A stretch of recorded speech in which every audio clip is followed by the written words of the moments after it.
Hey everybody, this is Rydo, and we are back with another recording of Hearthstone.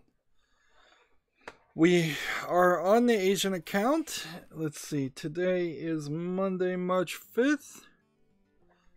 And we've got to do a couple of things. Win with the Hunter 3 times and the Mage and Shaman 5 times. Those are the right things to do to get us up to 5,000. I am a little bit iffy and worried about the new expansion coming out like next week. There's really no evidence to that fact, but it could, and they really don't foreshadow these things very well at all or announce release dates. In fact, they're very bad about getting people on the hype train for new expansions. So let's see what we've got for Mage and Shaman to play to start with. I guess we should be playing ranked. So custom Mage, and don't play the Overload deck because we've been playing that a little too much lately. Turn the audio up. It still looks like in my bar like the audio is way too low, but I don't know. Maybe people just in Hearthstone particularly don't want to listen to the same music that they've heard a million times over. So we've got a decent amount of news today. I'm a little slow. And the weekend, wow. It's like every week now. Every week now it is. I'm saying the same thing, and every weekend it's starting to get to the same thing, where I barely did anything. That's not completely true. I did finish what was effectively a 7-hour game in Star Wars: The Clone Wars Republic Heroes. Terrible game. The cartoon Star Wars: The Clone Wars, I watched some of that, like the beginning couple episodes and then the final episode in each of the 5 seasons plus the Lost Mission. They go in a very weird direction at the very end of the Lost Missions, but I hear that what is a soft continuation of the Clone Wars cartoon, the Star Wars Rebels, goes eventually even in the crazier direction, really changing up what the Force and what Star Wars is all about. I also found out that my first love as far as Star Wars video games, and possibly my only love as far as Star Wars video games, which is Star Wars The Force Unleashed, is kind of heavily mined and copied in Star Wars Rebels. A lot of the concepts are, to the point where it's almost the same story, except for Star Wars Rebels is a kids cartoon, and The Force Unleashed was trying to do more of a hard R style experience. Well, I guess I can kill this one and then do this and then do this and do this and then end the turn.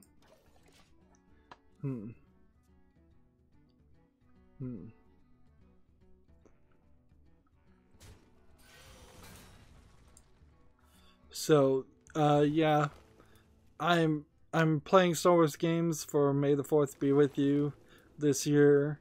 It's going to be very weird. I'm going to play The Force Unleashed 2, which seems like it's got some issues. How did he manage to kill my guy? That sucks. That really sucks.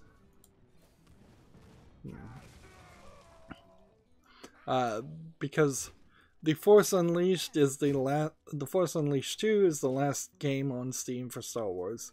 After that, EA has Battlefront and one might assume maybe is another Star Wars game or two on other services like EA Origin. Battlefront 2, I have no reason why I would want to play that. And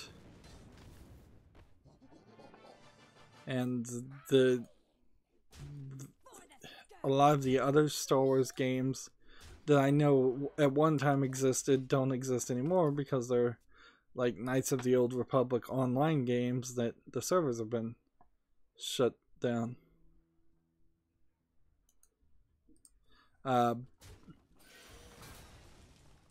It kind of sucks playing Star Wars, Clone Wars, Republic Heroes because it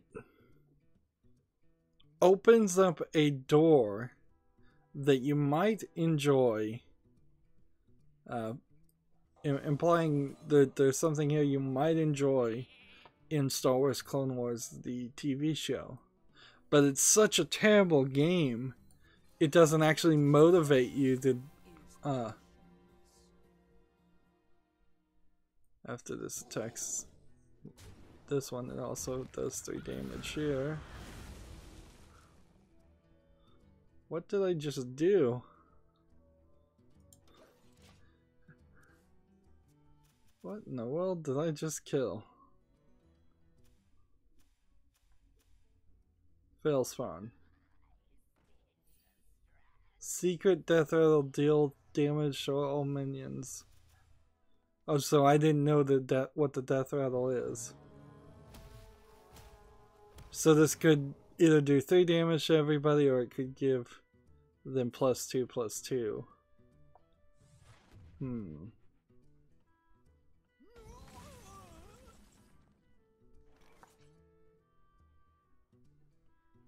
So do 4 damage to people.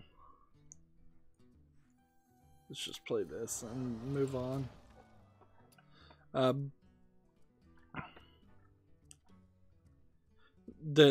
In the Clone Wars game, they introduced this character Ahsoka, who's the apprentice Padawan of Anakin Skywalker, who eventually becomes Darth Vader. It's an interesting story, but the cartoon, from what I skimmed of the episodes, does a much better job in it.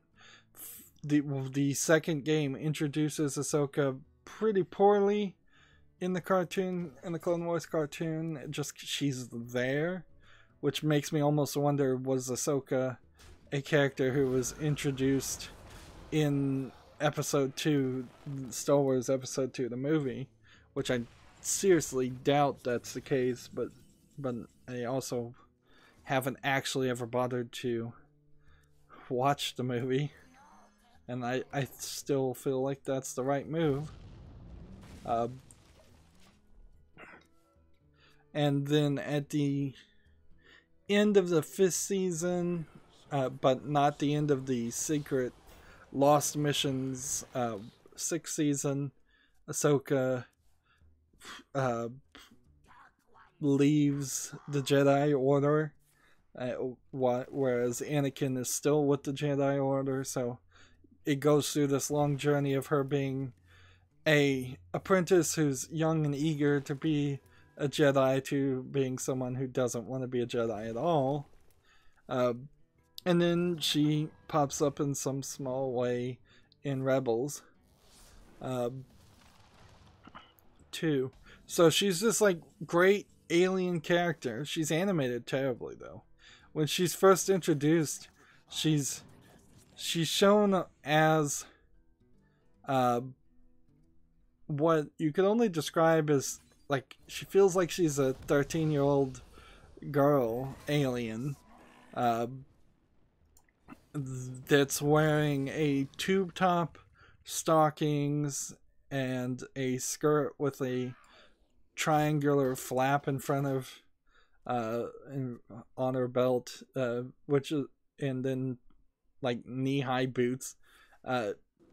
Like, it's all very Star Wars fashion-y, but it's also very weird because you haven't seen kids, with the exception of young Anakin in episode 1. You really don't see kids in the Clone Wars cartoon, as far as I can tell, nor do you see kids really in the Star Wars movies, except for when they are written in for very specific purposes.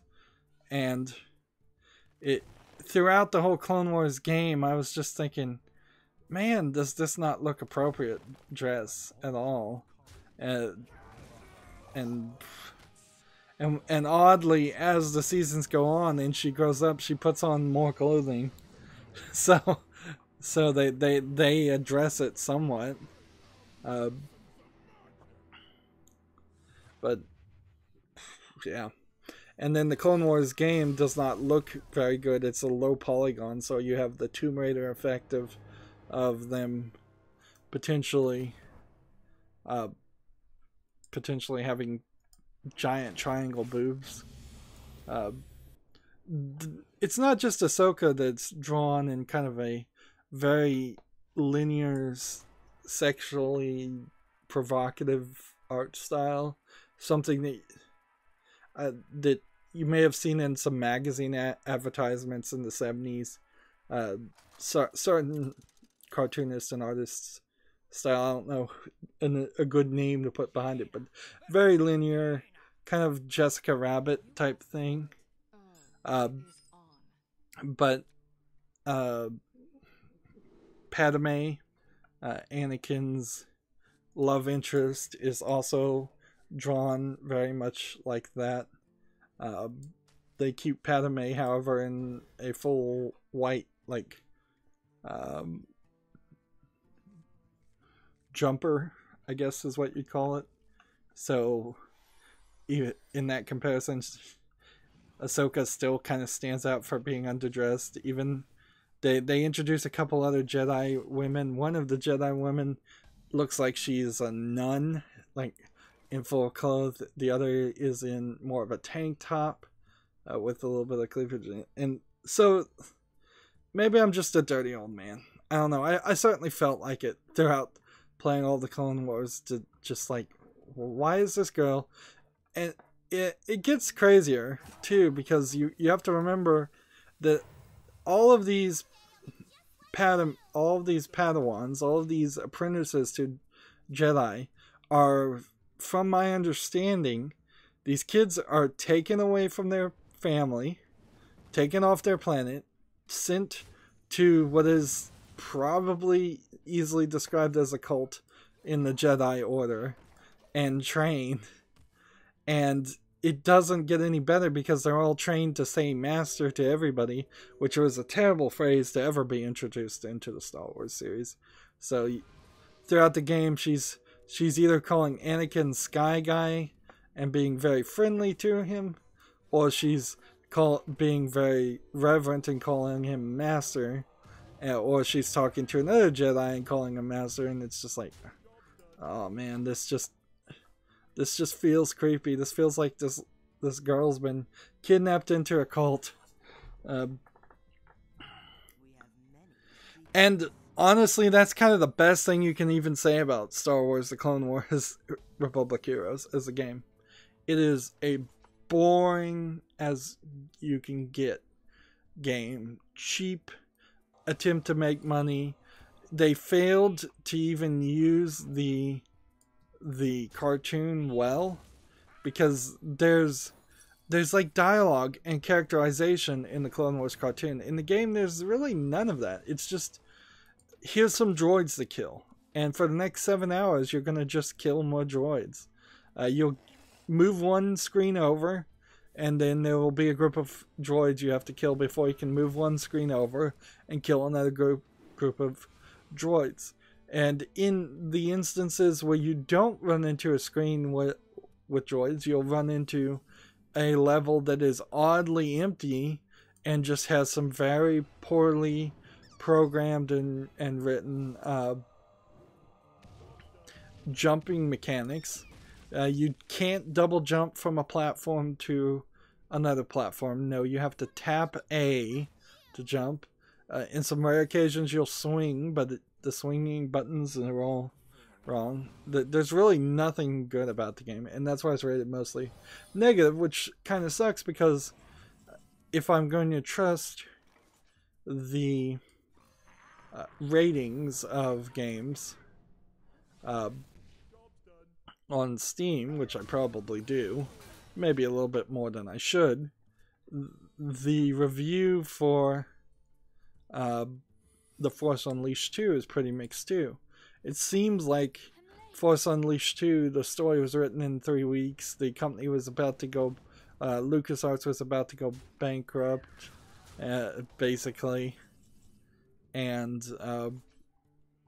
one of the 3 CEOs at the time quit.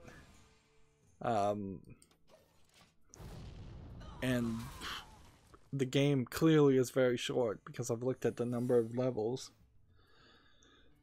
So it's probably not going to be a very good experience for the 2 Star Wars games I play this year. And unless Disney comes around and does introduce some kind of Star Wars game for PC, I'm very limited for next year. I may do just a run of spotlights for some of the classic XCOM, TIE Fighter, Flight Simulator games, but I'm not probably going to actually play any of those games because I'm not really interested in them. I'm certainly not going to play Battlefront. If TT Games or somebody can figure out how to get Lego games to work on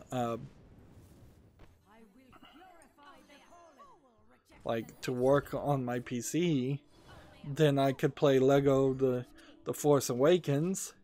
And there is DLC, by the way, in Lego The Force Awakens to get 2 of the characters, one of which being Ahsoka from Lego Rebels. But that's kind of it. There doesn't seem to be a Star Wars Rebels PC game. It seems like because EA, I believe, has a 10-year contract with Disney to make all the Star Wars games. I don't think EA is going to really spend much effort in making another PC game since they've screwed up Battlefront 2, and they canceled the 1313 project that wasn't 1313. They don't want any single player story experiences.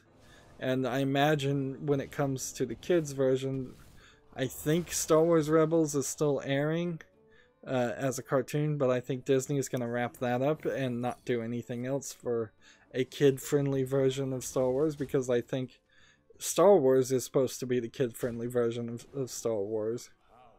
And when you look at it from that perspective,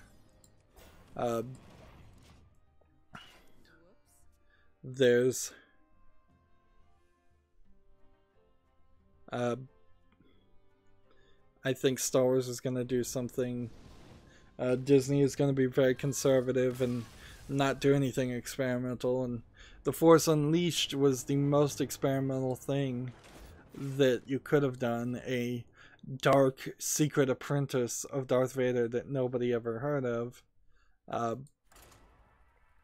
is an amazing idea, particularly when you take the Force powers and you expand them to being way more powerful than what we had ever seen up until that point. I suppose you could maybe mine some of that concept and have stronger Force powers in the Star Wars universe, but I'm not sure we're going to have any major use of Force powers in the Star Wars universe. Kind of in the same way that I feel like some of the flying mechanics that were in episode 4, 5, and 6 of the movies were more built around Luke being a very good pilot. And when they try to bring that into episode 1, 2, or 3, or when they try to bring it into the games, it just doesn't feel quite right. It's a different game mechanic, and it doesn't feel quite as Star Wars as it should be to me. But I've been talking about Star Wars too much, and I'm not even that big of a Star Wars fan. I always have to preface that. But that's what I'm doing. And that's a very long way to say I did do something this weekend when really I didn't. I did. Somehow I managed to hurt my shoulder.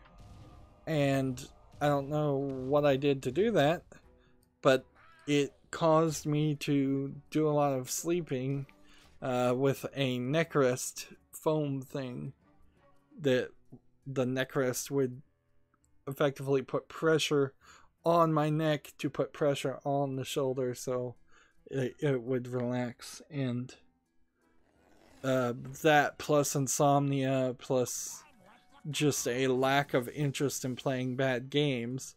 I'm playing too many bad games in a row is part of my problem, clearly. But I don't know how to make certain that doesn't happen short of just rage quitting games. So yeah, I spent a lot of time sleeping, and some of that still feels like it's probably because of the YouTube demonetization thing too. Like, I feel like there's probably some subconscious lack of energy. Also, it's just, I've been doing this for like 4 years now, and I've hit that point where the honeymoon phase of a job is kind of gone. But it certainly has hurt me too. Because Lego Star Wars The Clone Wars Republic Heroes was such a short game. I can't do what I was going to do, which was go to daily releases for that content at least. So I'm thinking maybe I'm not going to go to daily releases at all for some things, and for others I will, and just kind of get half and half of my channel doing one thing, half of my channel doing another, in a scientific A/B test of sorts.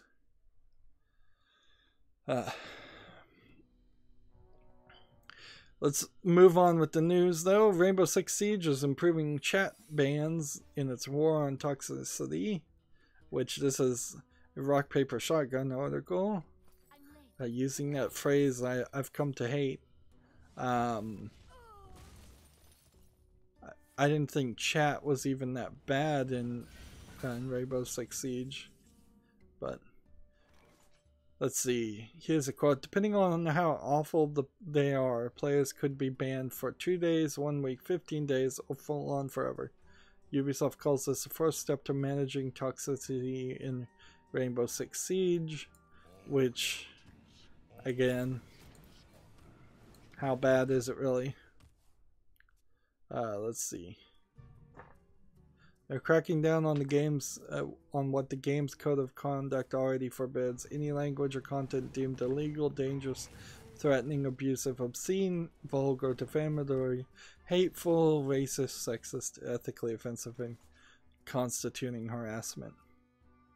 I reported a YouTube channel for being hateful, and I'm torn on whether I should have bothered to or not. I don't know if anything will happen there, but it was a YouTube channel that had 5 YouTube videos total, and 2 of them were hour-long rants criticizing another critic, not me, not anyone I'm related to, not anyone I really even care about.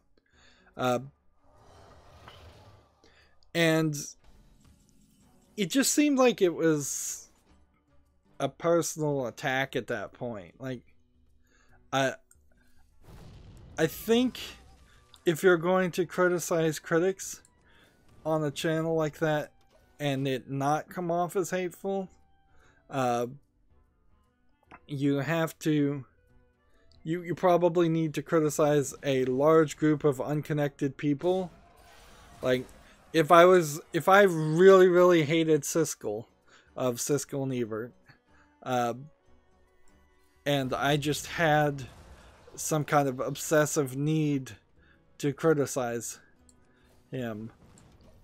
I think to mask that, I would probably, you know, do a video about Siskel, do a video about Ebert, do a video about any number of a dozen other movie critics, and then once I had done probably 30 or 40 videos criticizing other people, then maybe come back around and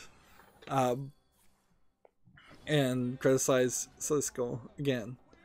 But if you were to not do that and just have 2 videos out of your 5 videos criticizing one person, and then the other 3 videos aren't criticizing anybody, or videos that are even related, it seems like you've hit the level of obsessiveness that's probably unhealthy for the creator. And so I'm not gonna fully try to justify it and say hopefully this helps him get over whatever problem he has and move on with his life, but I kind of wish he would. But I'm also kind of very conflicted there, because I'm also kind of coming around it from an idea of maybe personally not wanting to be criticized as a critic myself, and I want to be aware of that. Like, if somebody made a channel where they were criticizing me, they did have plenty of content to mine from. Like, one video I'd be like, alright, whatever. I mean, as long as he's not drastically stealing content, and I would assume if somebody was making a video of me, they'd still probably be taking lots of clips. So by drastically stealing content, I mean as long as he wasn't uploading full copies of videos, I'd be alright with like 1 video per person criticizing me. Maybe that's not really true, because I certainly have kicked people for saying just sentences of criticism, but mostly because they're just wasting their own time and my time. Like, if you don't like my channel, go away and don't think about it ever again. So yeah, I guess I may have a little bit of a trigger there, is like critics being criticized, me being criticized. But yeah, I think I would report a channel if they had 5 videos and 2 of them were hour-long rants about my channel. On the other hand, that'd probably get me some free coverage. Also, I suppose in a way that it's always gonna go is that the person criticizing the other person is much smaller YouTuber, like, because clearly he has only 5 videos and he's criticizing somebody who's made hundreds of videos.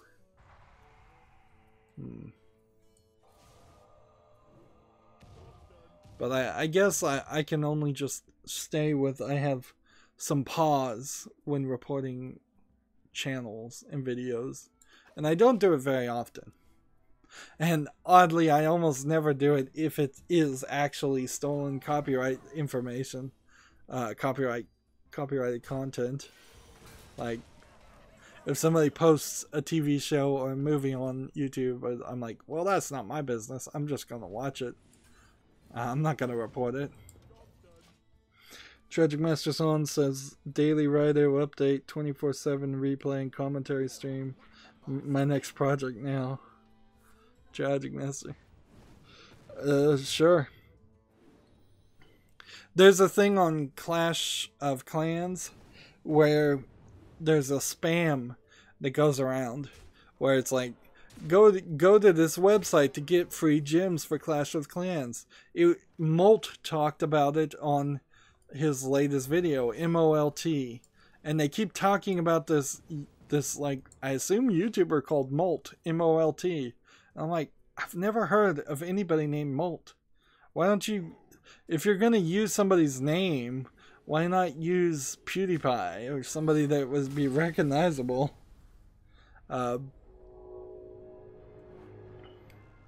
Like, and I don't know if there really is a YouTuber called Molt or if it's just a lie. But clearly all of the spam things that they're saying and going to websites to get free gems are lies. Let's see. Vice Commander Tyler, I'm still waiting for the DS1 remake. DS1 remake of what?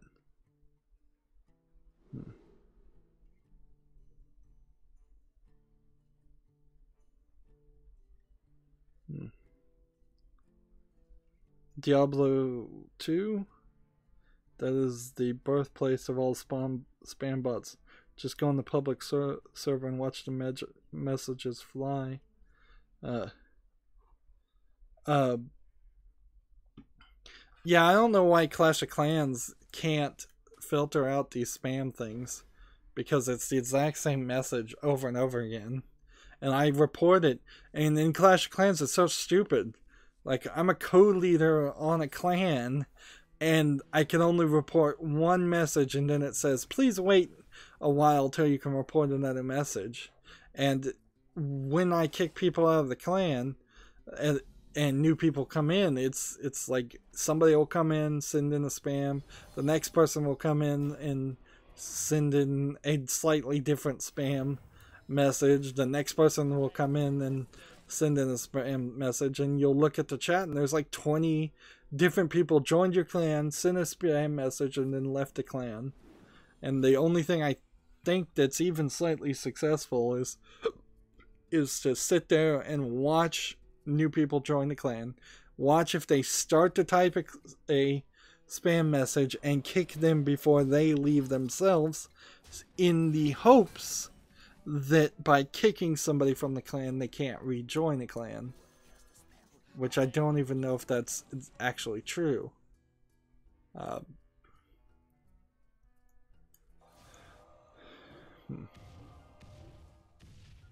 just go ahead and kill this.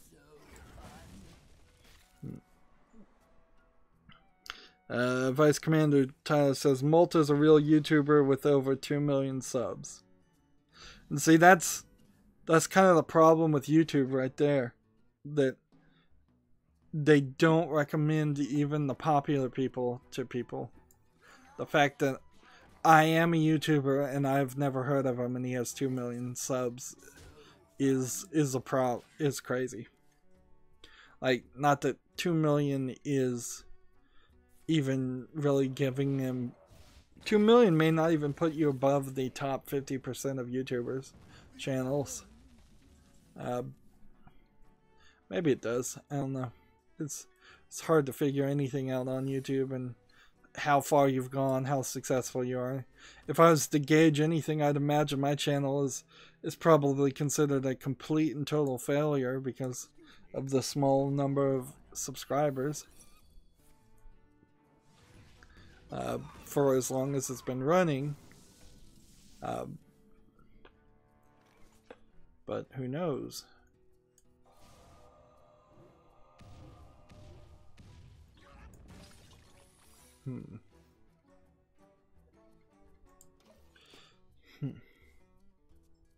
Yeah, Vice Commander Tyler, me neither, I just searched him up. Yeah.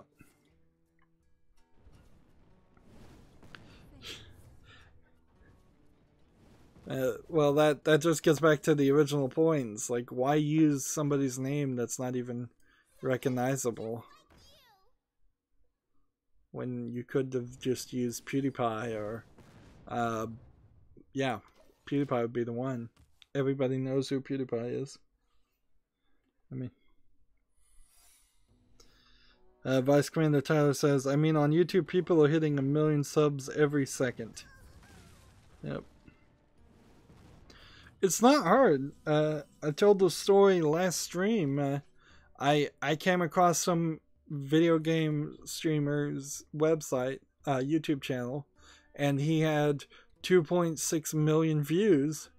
And the way he had 2.6 million views is he just uploaded the Bayonetta anime to his channel. Nobody ever content ID'd or copyrighted it down. So it's there. and he has about 20 other videos, or maybe 100 other videos, but of his 2.6 million views, 2.55 million of it is people watching the Bayonetta anime.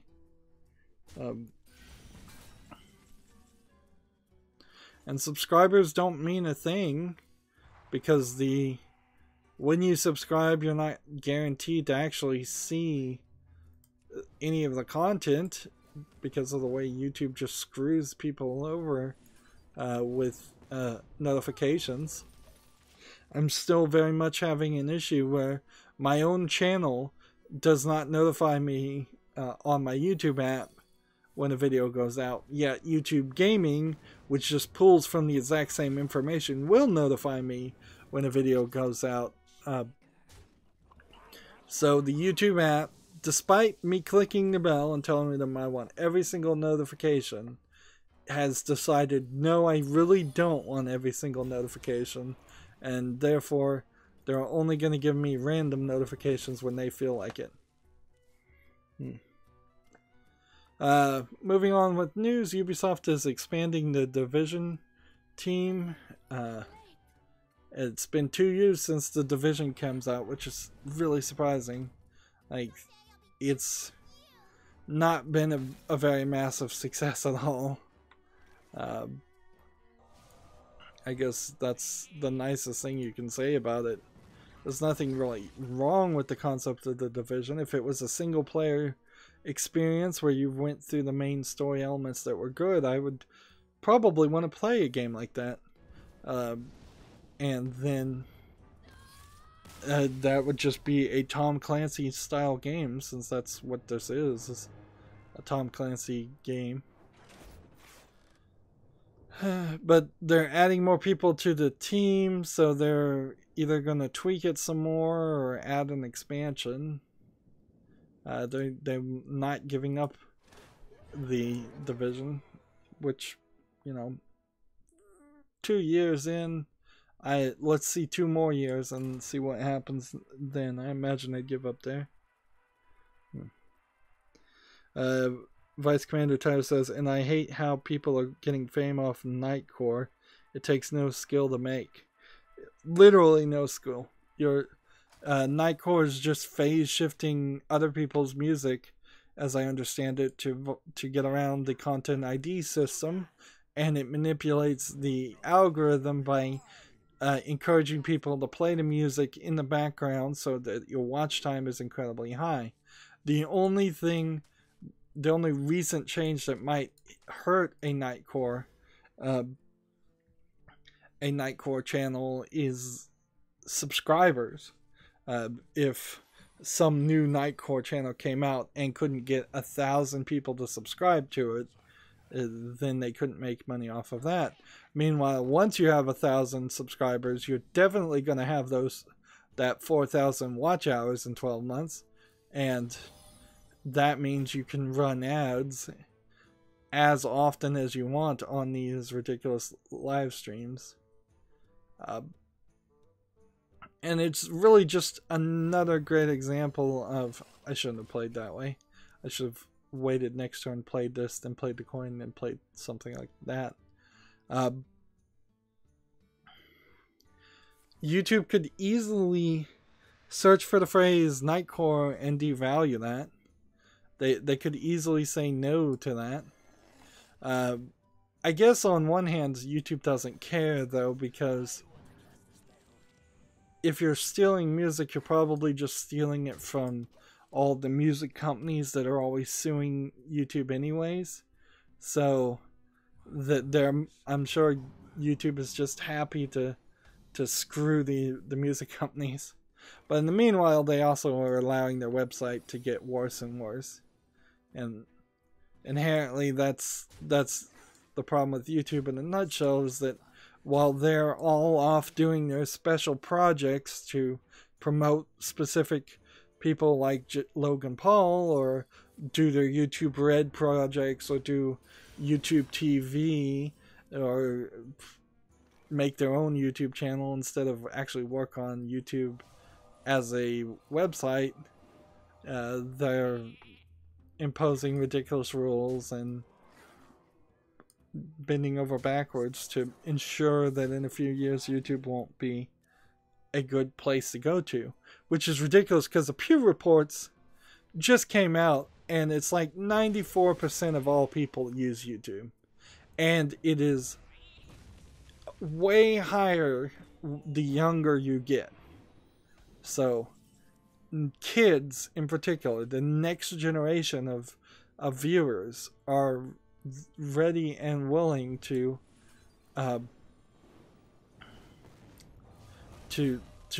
make YouTube great.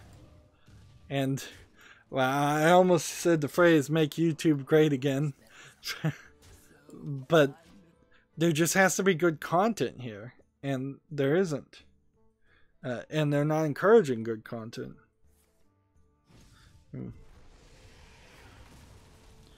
Vice Commander Tyler, can I just speed up a song, then put an anime thumbnail on it, and boom, I'm rich and rolling in subs? Yep. They demonetizing Logan forever. They are. Oh, I hadn't heard that.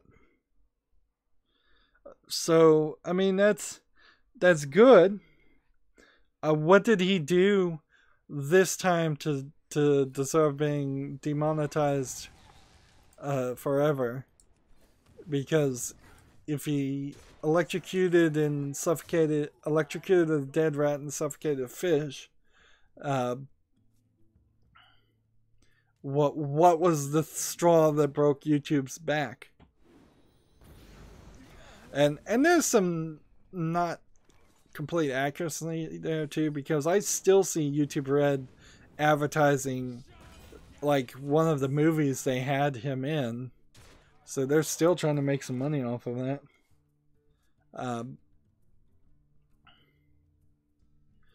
Logan Paul still has his merchandising and was probably making a lot more money for that, so I imagine he will decide to go to some other service for monetization and make a little less content on YouTube, but he'll still probably come on YouTube completely all the time to push his merchandise. The truth of the matter is they gave him a slap on the wrist, in my opinion, for the 2-week suspension. There should have been a 30-day suspension after the dead body alone, and then on the second instance, I think by default for most YouTubers jumps up to 90 days suspension, if not full-on termination, which arguably maybe they should terminate him after the dead body in the first place. None of this gets Logan Paul off their channel. They're still being very nice to somebody. Like, imagine somebody like Logan Paul in a McDonald's, let's say, screaming they want their Szechuan sauce. You can't just say, now, Logan, we're not gonna let you scream quite as loud, but you can still stay in the store and stand on the counter. No, that's not how to do it. They should have kicked him out.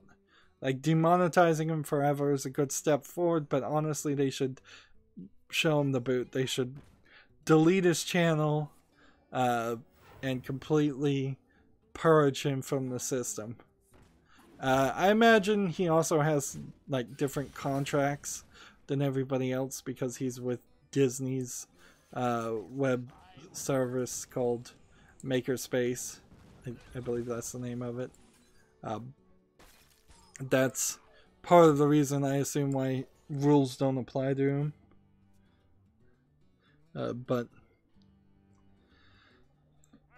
But yeah, they needed to set a quick, brutal, and concise example with him, and they didn't succeed greatly there by being half and half.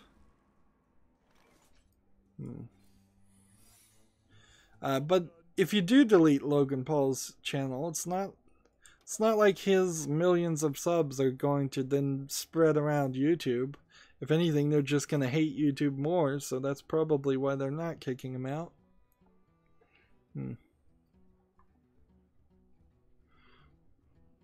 Vice Commander says, tasing dead rats, that's what he did. Well, that was what got him the 2-week suspension. So maybe they just decided to enforce it more. Because he was demonetized for 2 weeks and then they turned it back on.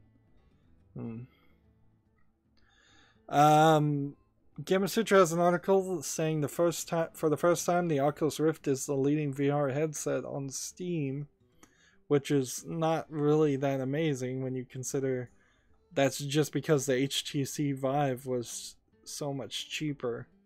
Let's see.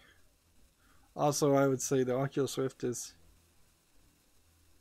separated between Oculus Rift 1, the Development Kit 2, and the Development Kit 1. But yeah, 45.38% of VR users are using the HTC Vive, where 47.31% of the users on Steam are using the Oculus Rift, which is still a ridiculously small number of people using either one. And I think that number is going to start going smaller. Let's see. I'm going to come over here before we break this up. And let's just... Not that I don't believe Vice Commander Tyler, but I'm going to look up Logan Paul on Google and see what the news says about him. Like, CNN Money on February 27th said YouTube re-enables ads on Logan Paul's videos following suspension. Verge, February 9th, 2018. Logan Paul learned nothing. Let's see. Is there a better way to search news tab? Logan Paul said he was going to fight KSI in a boxing match, which was one of the things that I had kind of heard from the YouTube drama, like, sphere, but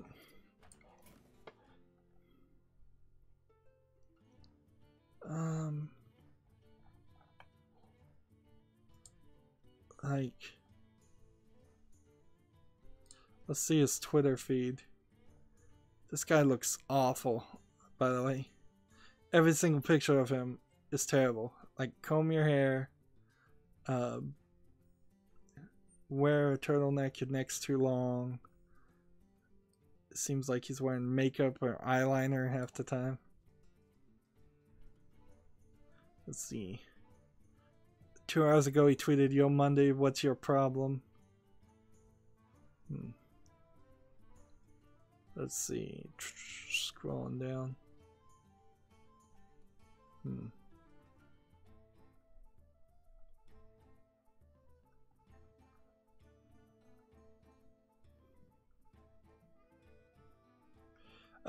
February 20th, new video moving forward, go watch. I don't see anything on his Twitter that says he's been completely demonetized. I think your story might have been a little bit wrong. Yeah, because I'm not seeing any corroborating information. Or maybe Vice Commander has some inside information that nobody else knows. They should permanently demonetize him and kick him out, but yeah, it's a tough decision when you've got somebody who's bringing all the eyes to your channel in a bad way and bringing a lot of subs to your channel. I mean, it could certainly backlash, and I think what YouTube would like to see is Logan Paul just kind of fade away into obscurity. Well, I guess what I should do is see if I could get 3 more games in the next recording with a shaman or a mage and play just casual. I know we were playing on ranked and just being real chill about it. Now that you have to get 5 wins to go up 1 rank level, even the lowest ones, that's yeah, I guess we'll try to play more ranked, but we'll do that in the next recording. It's been 45 minutes. As always, I ask you to like, share, subscribe, comment, and watch every second of my videos. If you want a friend or follow me on any social media sites, there's a whole bunch of links down below. If you want to support me, give me a game on Steam. Thank you for watching. Have a good evening.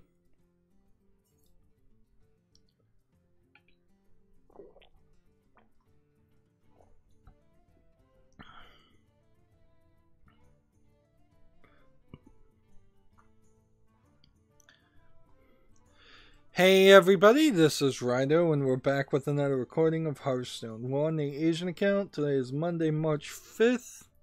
I need to get more victories with the Shaman or Mage, and it would be nice if I could get in ranked play. Maybe I have a Shaman, or, well, we have a different Mage here, and we have actually a Murloc deck too, so let's try that. Slowly working our way through the news. It's a slow day. I can feel it. Just one of those days.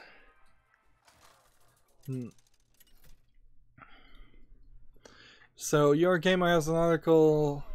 Assassin's Creed Origins God boss fights get harder tomorrow.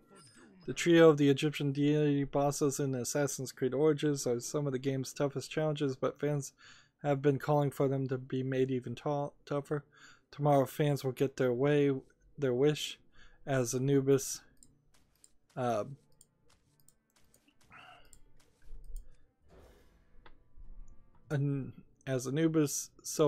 and Sikhimet trials get a fresh hard mode. Each week in March will feature both standard boss and another one on hard mode. Assassin's Creed Origins is weird. It feels like it has weekly challenges, which is not something you expect from an Assassin's Creed game.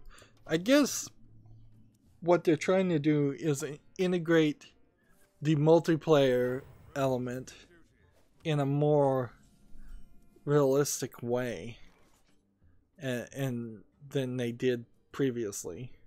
It used to be that Assassin's Creed multiplayer was its own side application, its own exe file, and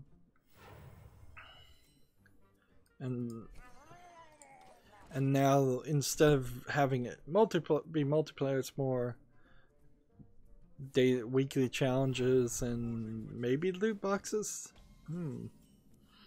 I think there are loot boxes in Assassin's Creed Origins. Let's see. Here at the bottom it says, and finally Ubisoft is adding yet more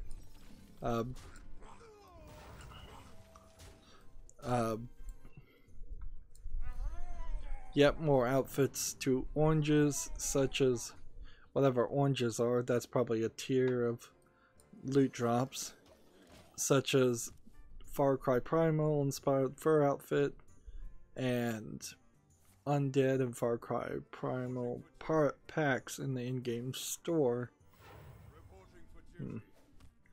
I think they're also crazy. The Assassin's Creed series was always way too obsessed with some kind of what would you call it? Gun porn, weapon porn. Like there seems to definitely have been a focus on having several different armors and several different weapons in every single Assassin's Creed game that they were paying some artists to make that didn't really need to exist.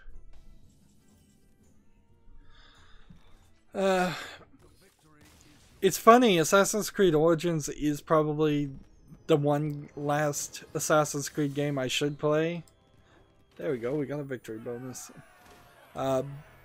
The latest and probably the last game I should play, since they restarted the gameplay style and changed so much. But having just played Revelations, I'm not even really interested in playing that anymore.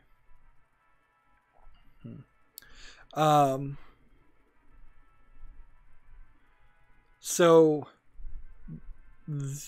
David Ogden Steers, who played Maj M.A.J. Charles Emerson Winchester III in the TV series MASH, died Saturday at the age of 75, according to his talent agency. This is only slightly video game related in the fact that he was a voice actor.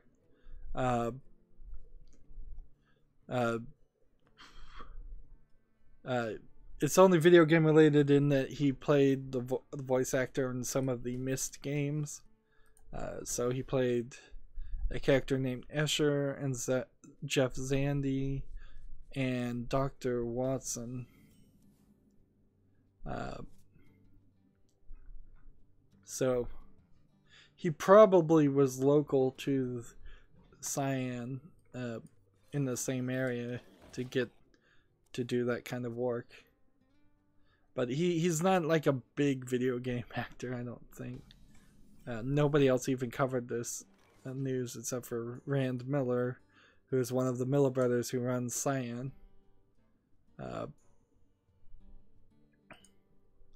And 75 is not extremely young to die, but it is relatively long. Let's see. Ubisoft, PC Gamer says Ubisoft is changing what you get when you purchase Rainbow Six Siege. Renown is no longer needed for weapon attachments, and more operators for the standard edition buyers and more. Let's see. The starter edition, which previously offered 2 random operators to those who purchased, will now offer 6 random operators. These random selections are drawn from a pool including Ash, Thermite, Thatcher. Let's do this. Let's not lose our focus. Thatcher, Fuzz, Sledge from the attacker side, and Rook, Mute, Smoke, Jaeger, and Capkin from the defender side. Which one would hope you didn't end up with all attackers or all defenders, but you might.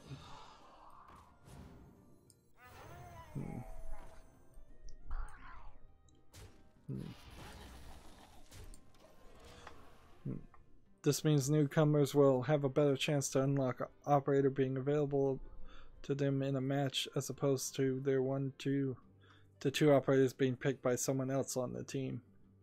These 10 operators have been selected because new players are able to understand their nuances more quickly, as well as allow high level. Rainbow Six Siege really does seem like it's trying to be this Overwatch game with all these operators, but I just think it's a flawed concept in that you really are only doing one thing. 1 to 2 other things.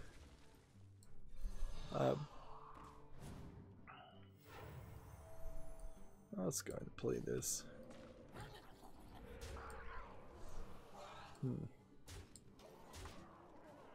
Monster Hunter World is now Capcom's best-selling game of all time, according to Eurogamer. I don't think there's really anything more you need to say about that. Monster Hunter World, one would hope, might take some lessons from it and be more accessible slightly to new players without losing all of its all of the things that people like about it. I guess what you have to do when developing a game, say you were going to make Monster Hunter World 2, is you have to focus group the fans and focus group the new players and see what are the things that fans hate and what are the things that new players hate, and get rid of those, and then try to add things that both new players and fans will like. I think that's about all you can really do.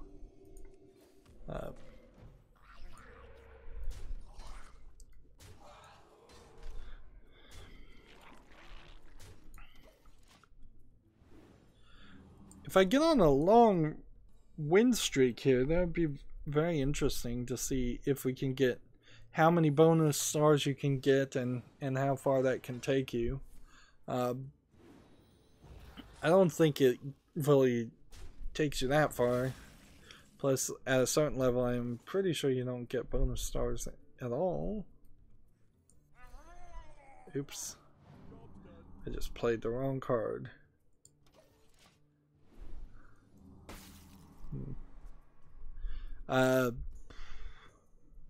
The Hearthstone also tweeted that they were potentially having some bug happen in the ladder for legendary players. So something may be wrong high up there at legendary play, but it doesn't really matter to me. I'm down here at entry level play.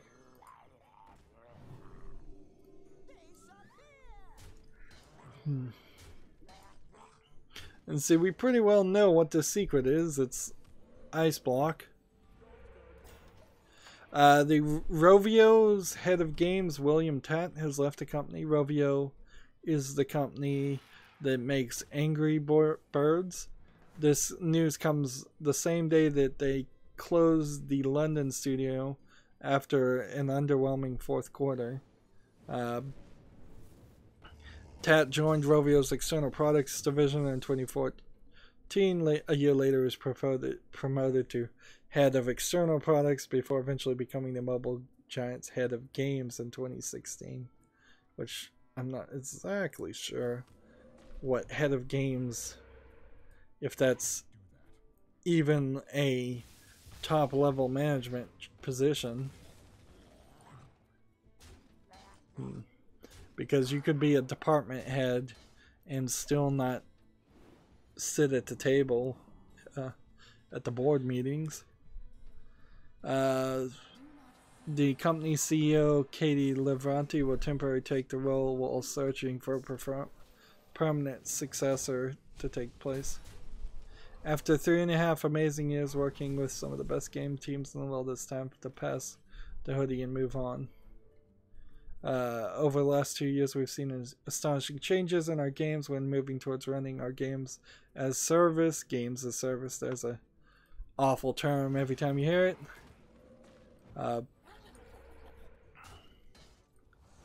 Let's kill this guy.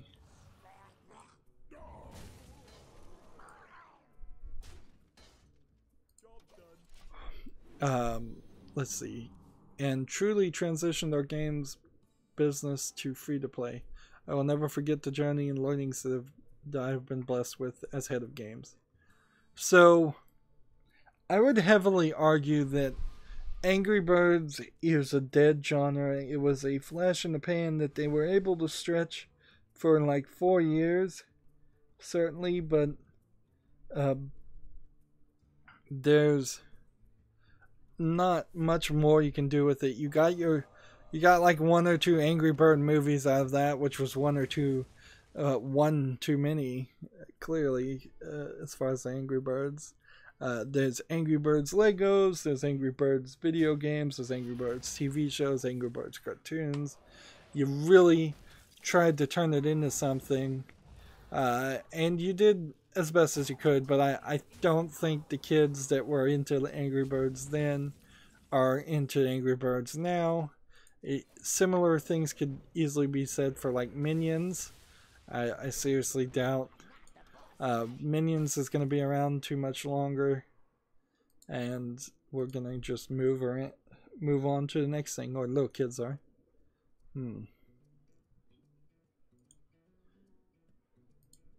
There's an interesting thing here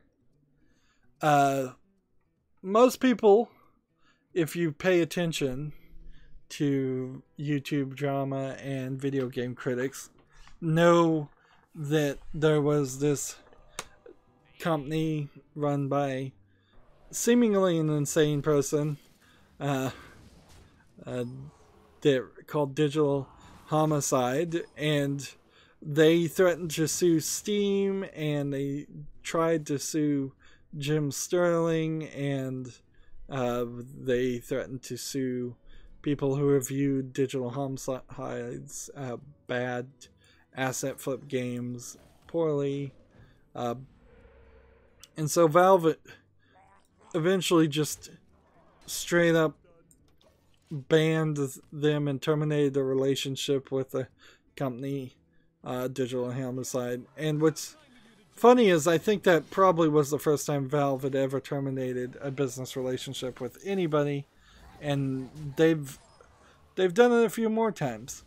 One of Digital Homicide's asset flip games, however, was Temper Tantrum, Temper Tantrum 1, Temper Tantrum 2. These fake game asset flips tend to flood the market with garbage content that people would buy for trading cards or some reason, or just people would buy for no real good reason. And so there's this game called Temper Tantrum, and that was taken down. As of March 5th, 2016, March 5th, 2018,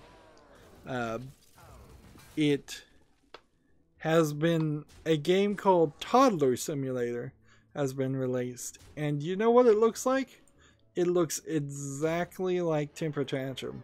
Perhaps a little bit more polished, but still just a random assortment of assets. Still a kid running around and crashing into objects. And a similar looking thing in that. And it is available 10% off for $8.09. And it's from a company called Josh Corp. Which I wouldn't be surprised if this is Digital Homicide, but it could easily be somebody else. Let's see. All of the 2 user reviews, both are negative for this game, so it's running 100% negative rating since it came out. Let's see, if I remove both the filter for my language and if it's helpful, there still is only 2 reviews for this game. It's an interesting one. So I tweeted that to Jim Sterling so he could comment on it if he wanted to or not. But yeah, it seems like Digital Homicide 2.0 might be coming. And I don't know if that's a good thing or a bad thing. It might be a good thing for YouTube drama to talk about anything besides YouTube. We have a new person on the chat, Roberto, who put in a smiley face. Hi, Roberto. Man, just toying with me over here. Let's see. Your Gamer has an article in Nintendo Bayonetta has found the most unlikely savior. I don't know why this article was written on the 5th of March. Like, I love Bayonetta, certainly. But the only thing that recently happened was Bayonetta 1 and 2 came to a Switch, and I guess that was enough excuse for them to write an article about it. More reason that I might want to buy a Switch at some point, but I don't know. I don't know if there's enough games there. I'm thinking maybe I should buy a Wii U, if anything. That way I could get a bunch of Wii U games relatively cheap and then play on their terrible tablet console. See, that's the problem, is even with the Wii, they stopped supporting or making games to run on a regular controller for Nintendo games. And so I just don't really want to play it. I don't want to waggle a controller. And the last 3 generations of Nintendo consoles have been waggle controller. I guess that also inherently tells me I don't want to play any virtual reality game where I have to waggle a controller also. Gamasutra has an opinion piece that's labeled "Opinion Trump's Alleged Video Game Summit. It's a Trap." The ESA finally did get invitations to go to this summit. I mean, let's see. The whole thing here is either you show up or you don't show up. And I think the ESA, a lobbyist group, should show up and actually talk to whoever the president may be when the president is talking about video games being too violent, and he clearly doesn't have the full story, and he's clearly just using talking points from the NRA to distract from the guns issue in the United States. But if you dig in your heels and don't show up and don't at least pretend like you're part of the conversation, then they're just going to leave you out of the conversation when they potentially do pass some kind of censorship laws. The real question that I feel like any of them have failed to ask is, what are the games that his own son, Barron Trump, are playing? Because we've seen him play video games. I'm pretty sure he's played at least he's playing at least Pokemon. Like, what games does Donald Trump know that Barron is playing? What games are Barron actually playing? If Donald Trump thinks that video games are too violent, is he caring or looking at what his own kid is playing? Is he potentially giving M-rated or higher, even adult-only games to his own kid?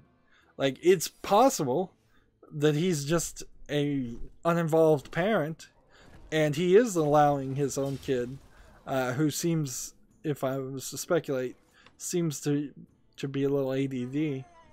It's possible Barron is playing M-rated games in Grand Theft Auto, and that is what Trump is saying, when he should be playing teen games or lower. But yeah, this opinion piece is, I can't agree with it. Lobbyist group are supposed to talk to everybody, whether you like them or not. Let's see. Gamatsu has an article. Neo Atlas 1469 is coming to the West for the Switch on April 19th. What is this game? It's an eSwitch game.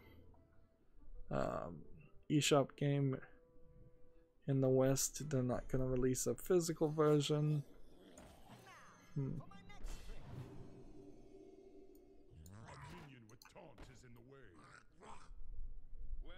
I hate this. I hate this when this happens.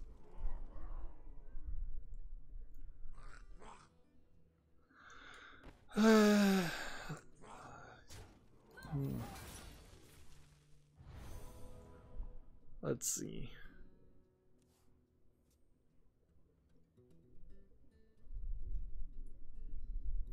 I have no idea what this game is, but it's available on Steam. So let's look at the Steam website for Neo Atlas 1469.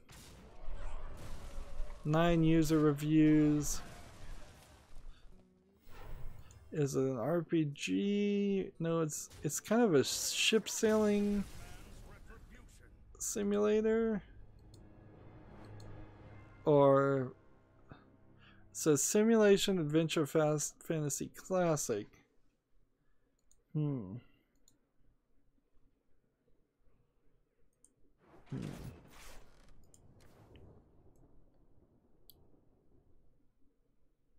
Let's try this Battlecry deck. seeing a lot of pictures of a map, and that's kind of all I'm seeing. Seems like there's some trading. Seems like there's some things you can do.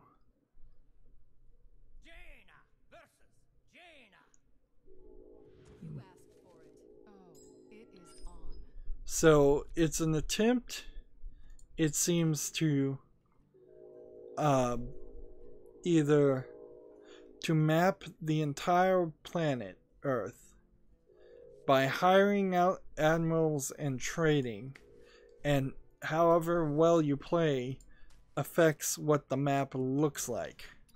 So they're showing one where it almost looks accurate, and then they're showing one where it is completely inaccurate. This is a crazy concept of a game, but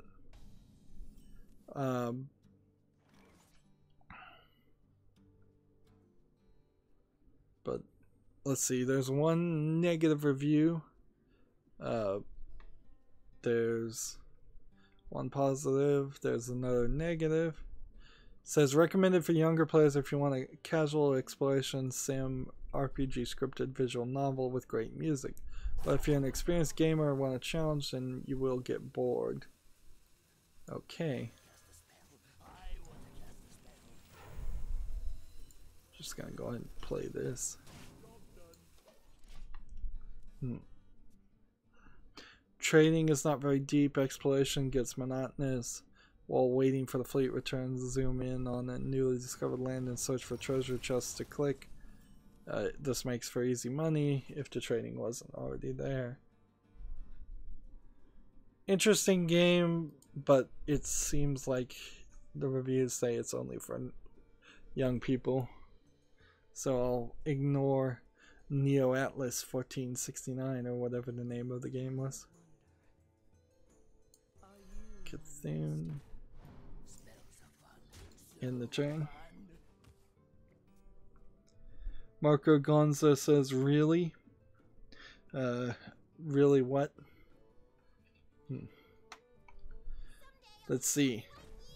The card battle game, card battle RPG game called The Legend of Heroes Trails of the Sky, Kinzuna, has been announced for smartphones. It's available via Google Play in Singapore and Malaysia. That is part of the Legend of Heroes series.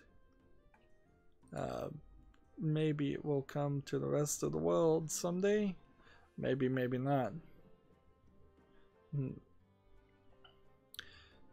I don't even play Hearthstone, to be honest, on my phone, except for when I'm using my secondary account. I guess that is part of the reason why I don't play it on my phone, but playing a Hearthstone game takes a little bit longer than the amount of time I would like to spend playing a game on my phone.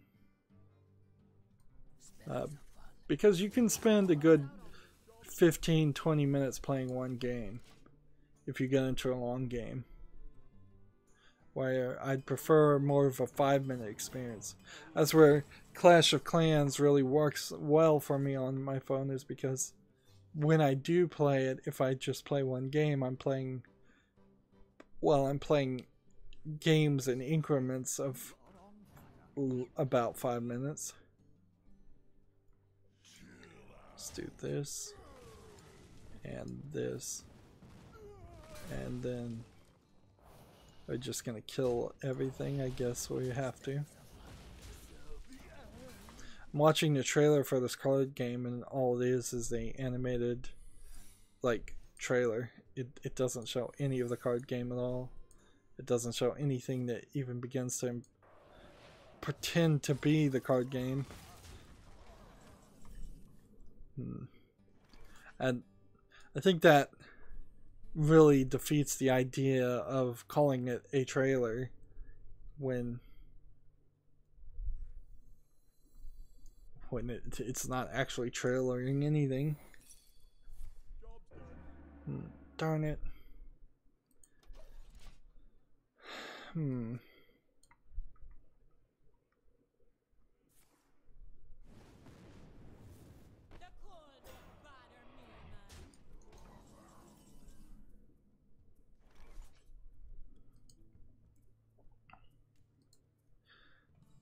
let's see. There's this new game called Rise of Insanity that's rated 82%. Very positive. And people have been talking about it. It's on Steam. It seems... Let's see, what are the tags? Horror, psychological horror, indie, simulation. It seems like so many other games where you're just walking around and a lot of scary things are happening. But there's actual work and polish here that we usually don't see in this quality of in this type of game. Like, it doesn't seem like it's an asset flip. It seems like every visual aspect, whether purchased or not, is well merged into things. It seems like you go from certain areas to other areas. It's single player, full controller support. The VR mode, it has a VR mode, but it doesn't require VR.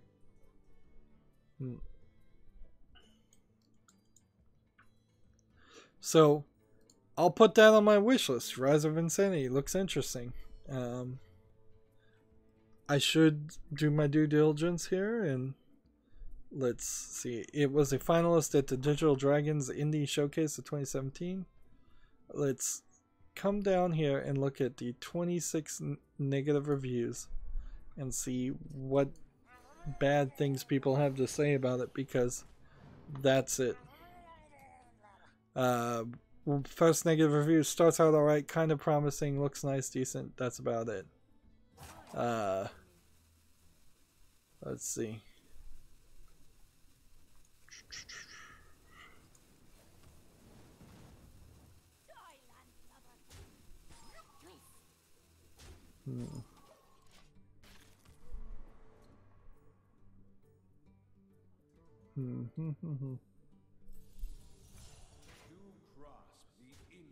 Next review says, most importantly, it's crucial to note that Rise of Insanity is barely more than a walking simulator.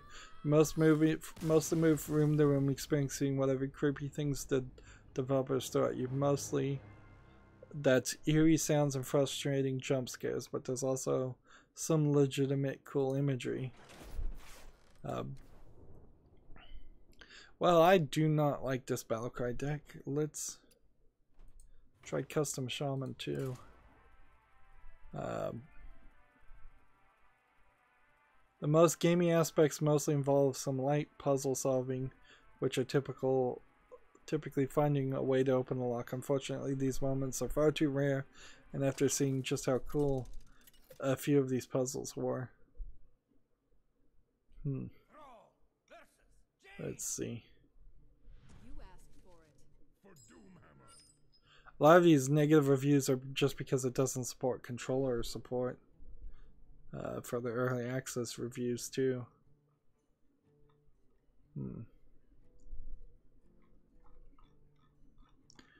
So yeah, I'll look at Rise of Insanity, and it'll stay on my wish list. I'm not super hot on it because of the walking simulator aspect here.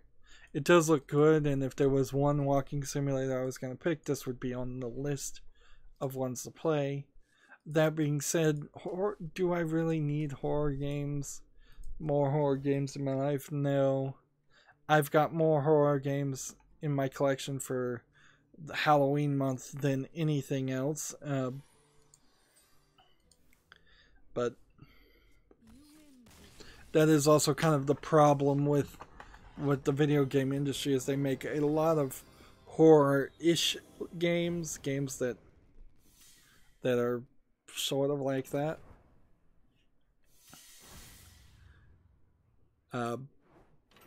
More than you could play in a year. One more victory, and we won't even make it to rank 20. Like, it's pretty ridiculous now, this rank play, the way this is going. Get Gamatsu, the Secret of Mana version 1.02 update is now available for the PS4, the PS Vita, and PC update soon. It reduces the frequency of application errors, fixes a bunch of errors, adds a guide display for the switch button on the ring command screen, adds an icon for the character currently using the ring on the ring command, adds an item effect display for the rings in the ring command screen. At the end of the day, that doesn't look like a lot of things being fixed. And a lot of other things do still need to be fixed. So the recommendation that I've heard people say and I kind of agree with is, if you're going to play Secret of Mana, just play the original version of Secret of Mana through an emulator on your PC. Don't play the new game that adds nothing to it and makes some things worse. We've had a bad run, I suppose, with Secret of Mana and Chrono Trigger both coming to PC and being bad games. Something probably triggered them porting old games to PC, but them not really wanting to do it the right way. So, I don't know. Oh, I guess I should talk about my video last Friday. My YouTube stream of Hearthstone got 70 views, which is double the 30 I got for the stream before then that had the clickbait Trump name on it. And I think Jennifer Lawrence was the clickbait on the one that got 70 views.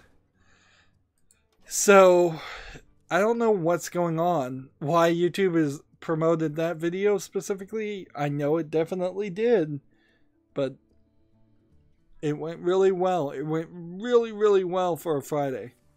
So it'll be interesting to see if this slow, laid-back stream Monday now can even get 30 views, which 30 views was high.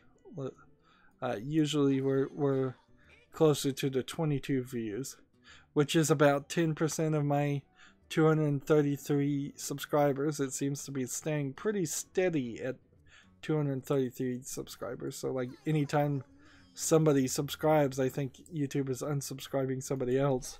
A 10% view rate is about all you can expect. It's average and kind of high for a YouTuber. It's part of the reason, I imagine, why they want you to have 1,000 good subscribers, but who knows how long it would take to get 1,000 invested viewers to subscribe to my channel versus 1,000 dead subscribers who won't watch any content you make ever again. I'm still subbing to a lot of channels. I'm seeing some people that make one video and have like 5 subscribers, and I'm subscribing to them and just saying, you know what, a lot of these small channels too, if it's somebody who put out one video that's interesting and they have 5 subscribers, they probably won't even put out another video for a year or longer. So you're not really losing anything in your news feed to subscribe to somebody. I have yet to run into somebody that I subscribe to because I want to help them out, and then been so annoyed by all the garbage content that they were posting on a daily basis that I then turned around and unsubscribed from them.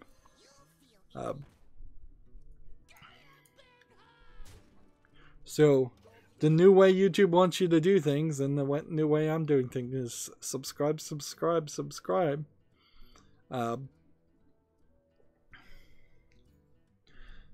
See, if I was monetized on my channel and I got 70 views, there's a decent chance that stream, for as long as it would have gotten anywhere between 50 cents and as high as $2 or $4 in ad revenue, which is still a ridiculously small amount of money, certainly. but it would have been an amazing tip raise.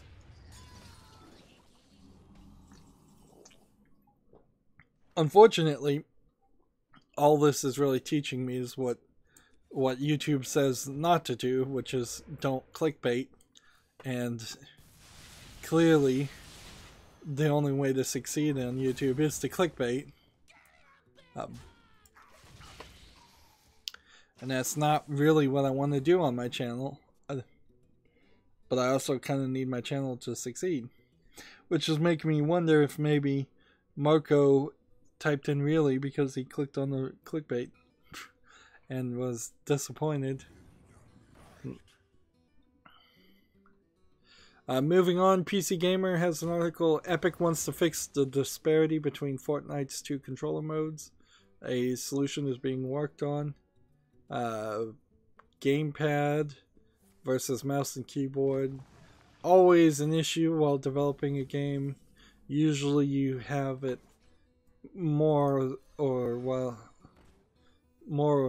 than less fixed before you release your game, though. More or less. That's the phrase I'm trying to remember to say. It feels to me like Fortnite, not just Fortnite Battle Royale, but Fortnite in general is still kind of this early access beta game that should not be getting as much attention as it is. But whatever. Gamasutra has a article called Road to the IGF Ultra's Echo. Echo being an interesting game that well, what can you really say about it? Has an interesting concept that not that many people were super thrilled to play when it came out. I, myself included, I still would want to play Echo, but it seemed a little too expensive for something that feels like it's going to be a $5, like 3-hour indie game. I think where a game like Echo would have succeeded, as I'm not really reading this article, which is just them talking about the creators of their game, probably talking about the game. I think where they dropped the ball is the concept of not having a story up front hurts it. Like, I could see a game in the trailers I've seen for Echo and the gameplay I've seen for Echo. If there was some voice acting, 2 more characters that you were interacting with, and a story that was heavily highlighted, had some intriguing visual twists and something in that looked interesting, that would have sold better than trying to sell Echo as a game with an interesting gameplay mechanic and it feels like nothing else. The gameplay mechanic is interesting, but it's not that interesting.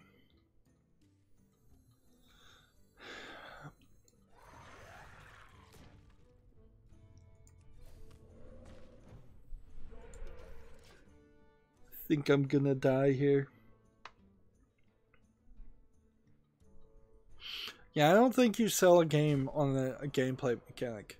I don't think you can sell Super Mario Odyssey on switching hats as much as you can sell on the story, which, I mean, it's a general Mario story anyways, but you still need that. I don't think you sell Metroid Prime on the concept of it just being a 3D platformer. I think you need that Metroid element too. I could be wrong about that, and I think there have been some exceptions to what I'm suggesting right now. But like Halo, I don't think sells as well if it's just generic first-person shooter. I think it needs this crazy story, even though it's not very good. Like, there's a lot of instances of that too. It's like, if you just have a mediocre story, you're better off than having nothing or very little focused.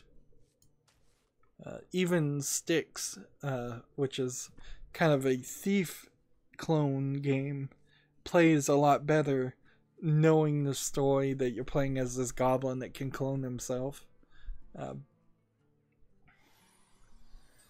The Unreal Engine Marketplace is having a spring sale. Video game players wouldn't use that because that's people buying parts of the assets that can be used in the Unreal Engine. So I just thought that was kind of funny and worth mentioning. Is like they're doing a store-wide sale, so more people can either make asset flips or buy assets and actually properly integrate them into the game. So 4 hours ago, let me reload this page just to make sure there's no new comment.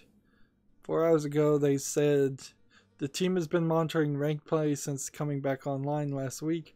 We are currently looking into potential issues surrounding legend rank. We will update as more information becomes available, and there's no update there. Now, for me, I could not care less about legend rank because frankly there's very little chance I'll ever make it to legend. Let's see.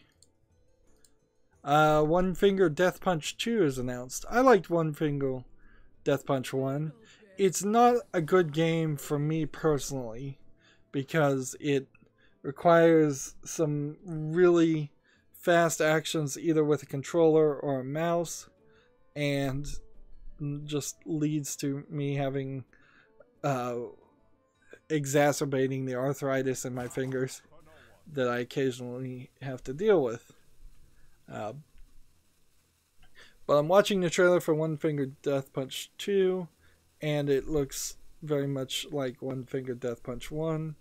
To be fair, buying One Finger Death Punch 1 and playing only to a certain point in the single player level map, there's a ton of content I know I never saw and probably never will see. But there also are some new weapons and new types of attacks and new craziness in the sequel. So even if you only played the first game for a couple hours and then got bored of it and left, I think you would still have a fairly decent experience to do the same in the sequel. And that's alright in my opinion. If you just want to play a game and experience it until you're satisfied and then say you're done, you can do that. You don't have to play all games like I do to the end. I play almost every game to the end. It's alright to just not rage quit per se, but just be like, I've seen enough. I'm happy with it. I'm happy I owned this game and played it, and I can always go back and play it some more. There's really not much to see other than it's supposed to be a spring 29 release. It was announced on Facebook. That's about all you can say about it.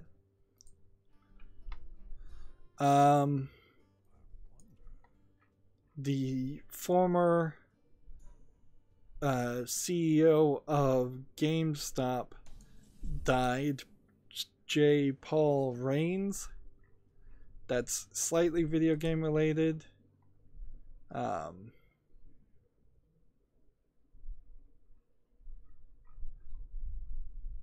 don't know really too much to actually say about that. I think I have another article that I'll run into in later that mentions it again. But yep, just another old person who's the CEO of a company slightly video game related, dying mostly because they're old. PC Gamer has an article, the most dedicated Kerbal Space Program players build amazing custom controllers, and then they have a picture of, let's face it, a very amazing custom controller. I don't think you should build a custom controller for Kerbal Space Program. I can. You're going so far out of the realm cost wise and just usability wise from comparing like a fight stick fight option. Like, yeah, I could see buying a fight stick for $300. I could see buying a really nice steering wheel for like $300 or maybe a little less than that. But building something that is similar to those specialized controllers that only works on one game and is so unique, that seems crazy. That seems really, really crazy. There's some other pictures of other people who made some custom controllers out of just cardboard boxes. It seems like there's a little bit of an attempt to save some money on that one, but the main one they're showing looks like a full 3D printed case, laser printed paneling. Everything seems to be screwed down. If you're buying each of these switches and things from a company like Adafruit, you're probably not getting them at a decent price.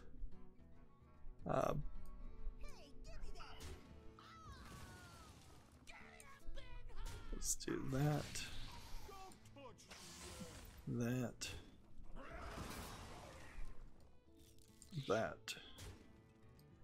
that. Yeah. So just looking at the number of buttons and the screen, and let's see, if I'm just gonna say a couple dollars for each one, 2, 4, 6, 8, 10. Yeah, you're looking at least $200 of components on the face of it. Probably another $30 at minimum for the tiny screen.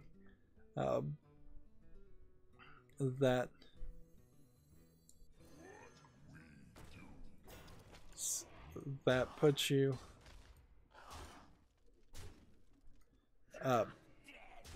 I wouldn't be surprised if you spent closer to $400, $500 building this. And that's too much money. Moving on, PC Gamer has a article, Nature Adventure Way of the Woods dazzles in a new trailer. So let's watch this trailer. Let's see. The name of the game is Way to the Woods. It's being described as a nature adventure. There's a deer that apparently can light up its antlers, and the deer is pushing its fawn, its little baby deer, on a train cart, and there are also some fish and cats, and apparently giant cats and wolves. Seems like some of these animals have gotten really big, and that there's some kind of post-apocalyptic experience that happened where all mankind died and only animals are left.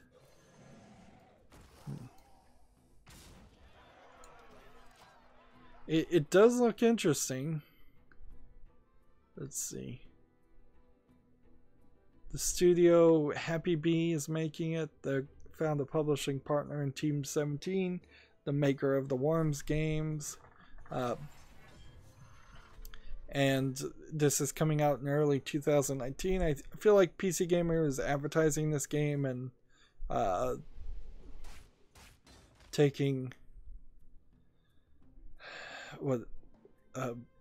talking about it a little too early, but it is an interesting looking game. I really hate when they talk about games that don't even have a Steam listing.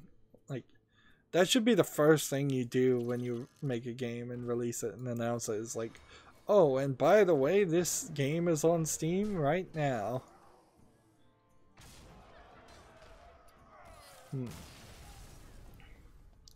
PC Gamer also has an article. Final Fantasy isn't out yet on PC, but people are already playing a cracked version. Chinese cracking group 3DM is claiming credit, although it had a little help. Is the subtitle. So, Final Fantasy 15 will be available tomorrow on Steam and Origin. I wouldn't suggest anybody play the cracked version, but it is apparently out there. In all honesty, it becomes this weird catch-22.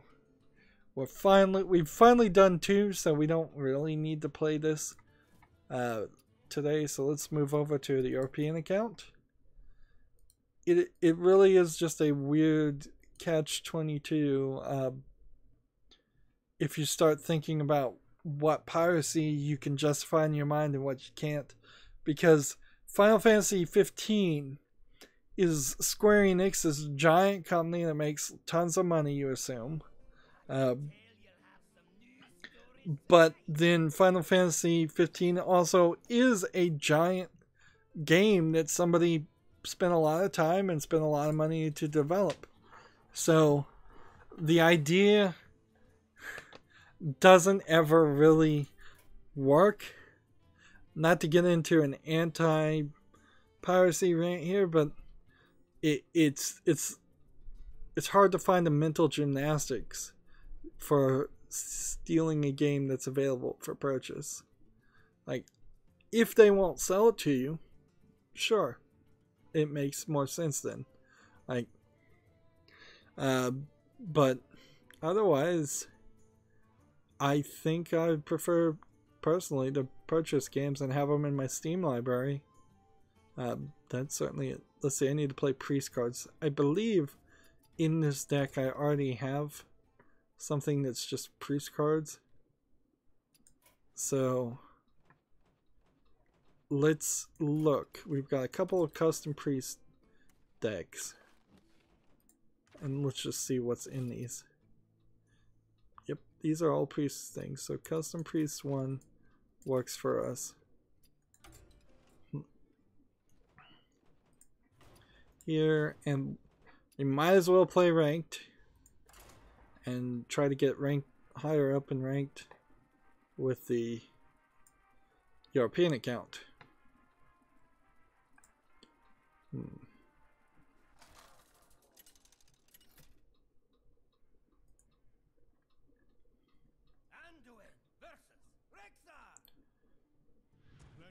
PC Gamer has a announcement for the game Firmament that was already announced. I don't believe there's really any new information here though. The subtitle is Explore Weird Worlds with a Clockwork Companion.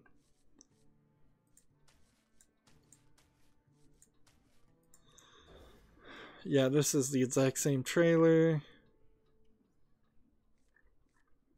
I think they're probably going in the right direction to have clockwork contraptions in whatever Myst style game they make.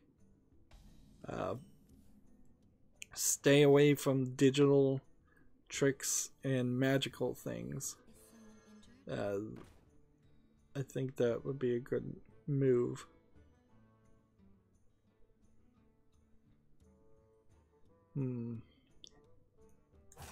Let's just end the turn here.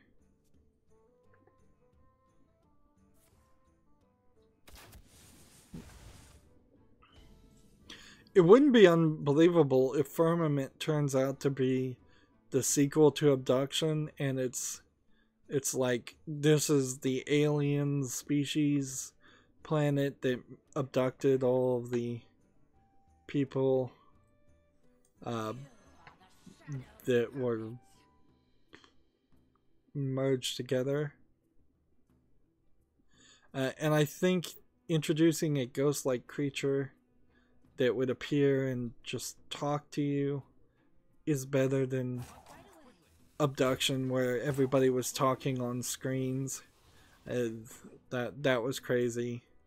Like, the full motion video stuff needs to go. That they can't do it anymore as a gimmick. They need to just go with full animated characters. Moving on, though, Gamasutra has a blog called "Making a Game Run as Smooth as Butter on the iPad Pro."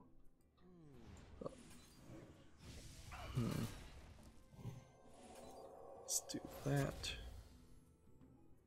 And let's just do this.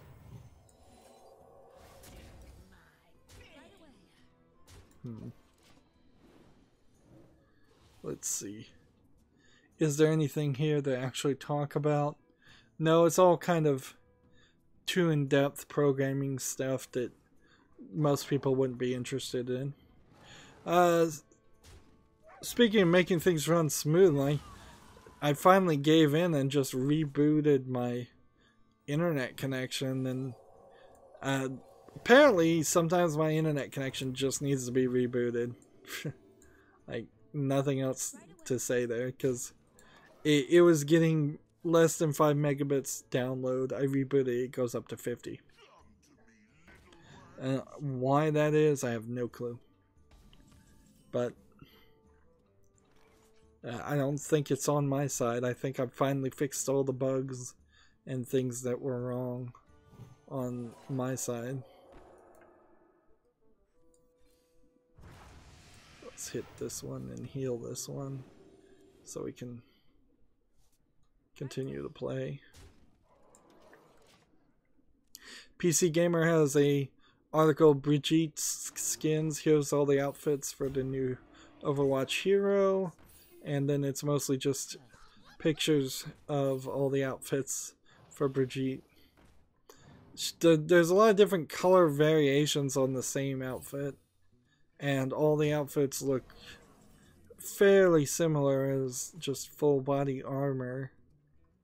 So I don't see anything super interesting or worth talking about there.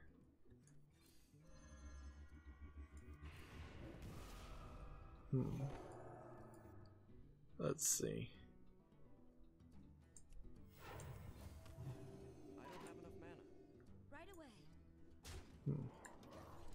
The Far Cry film has launched on Amazon Prime, according to Eurogamer. Did they actually watch it? Yeah, I just watched it, and it's actually not bad, says the reporter Tom Phillips. It follows 3 vloggers as they blunder headfirst into the Eden's Gate cult while researching it for a documentary. Far Cry 5 launches the 27th. This is clearly just a advertisement video tie-in, full motion video tie-in. If it's not bad according to that guy, that's actually very surprising, because best as I could have figured, it was going to be awful. And I'm still a little worried that Far Cry 5 is not going to be that great. Let's see. PC Gamer has an article. Modders get Intel Coffee Lake CPUs to run on incompatible motherboards. Sidestepping the Z370 requirements for Coffee Lake isn't easy, but apparently possible.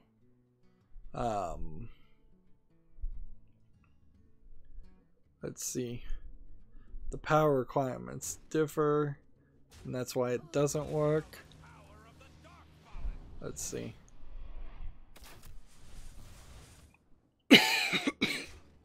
It's a fairly involved process and specific to ASRock motherboards, which the modders claim have proven to work well with the steps outlined. A socketed BIOS chip is desirable as it could reduce the risk of breaking the board because of the high power limits or not suggesting this mod with an i7 or i5K series CPUs. So it seems like they're manipulating the power supply to the CPU so that it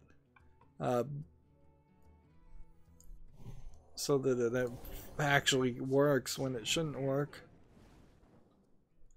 Let's see.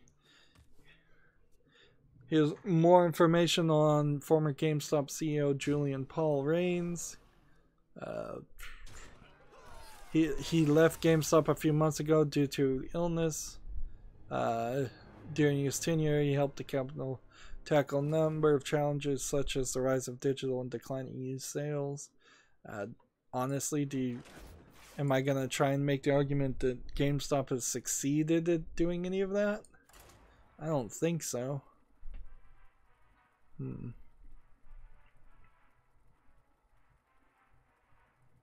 He had a cancerous brain tumor. Yeah, for the actual video game industry, though, the CEO of GameStop doesn't really do that much. He just he's the equivalent of the CEO of Walmart. Like, Walmart sells a lot of video games, GameStop sells a lot of video games. GameStop also sells a lot of used games and arguably hurts the video game industry because of that. So not really too much more to say. GameStop owns a publishing company that made like one game and pushed it very, very hard. GameStop underemploys and poorly employs a decent number of video game fans.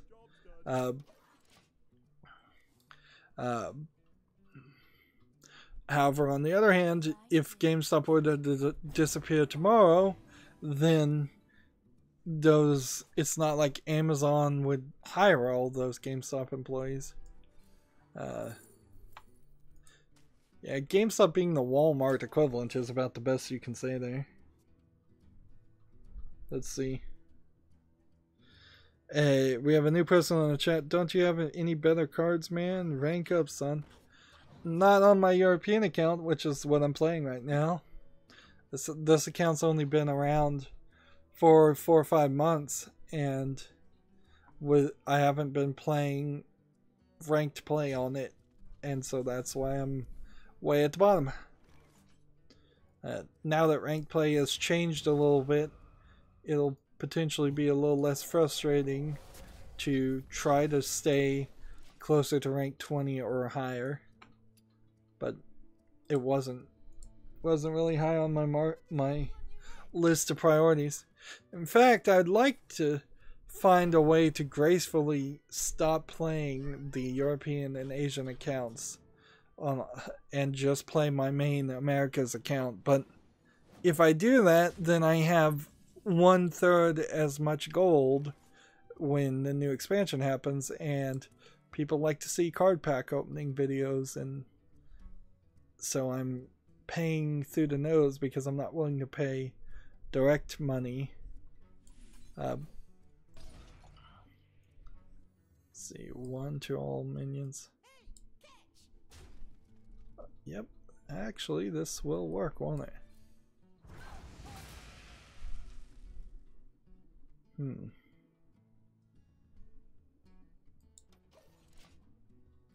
Let's see. Moving on, there's a Eurogamer report. Delightful tabletop RPG roguelike called For the King is leaving early access next month. Let's watch the trailer for that.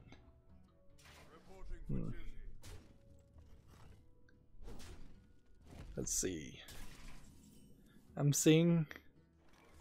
What would you call this animation style? Low polygon 3D. I guess that's what you should call it. Yeah, it's a low polygon 3D, intentional low polygon 3D versus accidental low polygon 3D that you might have in an older game like Tomb Raider 1. Top down experiences with also some turn-based RPG elements and dungeon crawling and hex-based travel. there's just too much in this game. I can already tell you. When you're watching a trailer and you're seeing what could easily be 3 different games with 3 different gameplay mechanics, something's wrong. Besides me just not playing, which that's wrong too. I'm supposed to be playing these cards, so.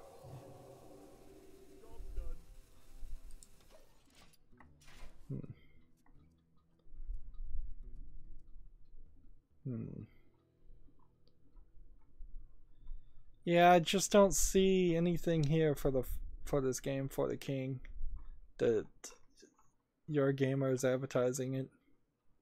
There's nothing here that looks special, and it's too early. Again, it doesn't have a Steam link. It's supposed to come out in April on the PC and consoles in 2019. It probably won't blow up the world. Let's see. Wanted to look at this game before I talk about it. Yeah, I just don't know about this one. Ever since I started looking at every single game that came out, there's been some that have caught my eye, but I don't have any idea. I guess in this instance, since the English language is not even supported, and it's a point-and-click adventure that is using 2,500 photographs and 15 hours of gameplay, where you're walking around a village in Switzerland, it's an odd looking experience of a game, but also I guess something I can't play because it's not in English, and I'm not sure I would enjoy it even if I did. Deal this, and deal this, and then deal this. Should have played that.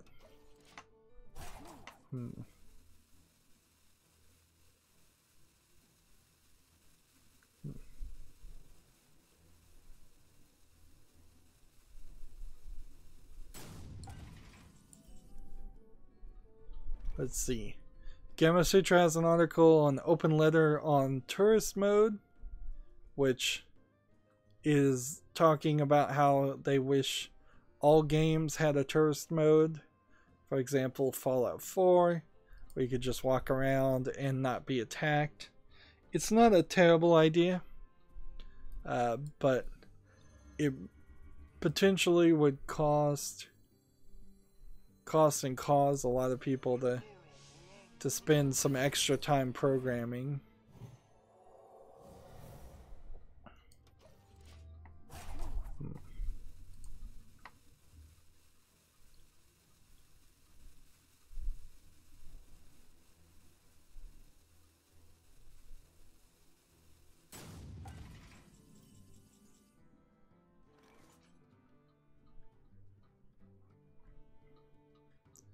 Let's see, I'm trying to get through all of the news.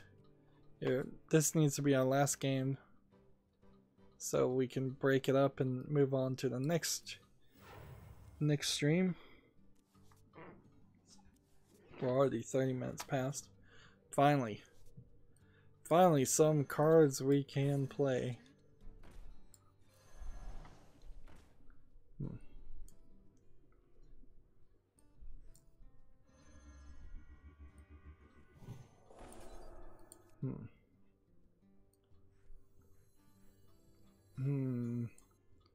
I don't want to play that card.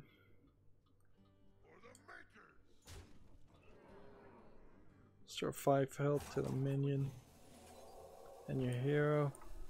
No reason to do that. There's a game coming out for the PlayStation 4 called The Swords of Ditto, D-I-T-T-O. Let's see. And it looks slightly interesting. A top-down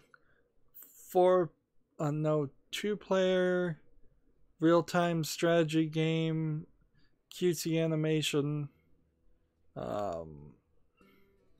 Apparently unique adventures for every hero. You don't go into like a boss fight mode.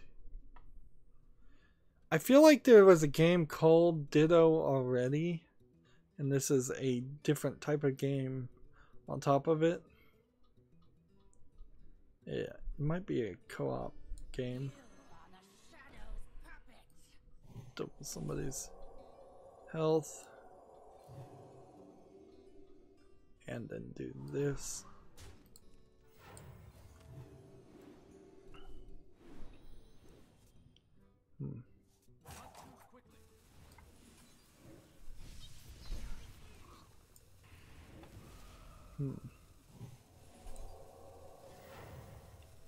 There we go.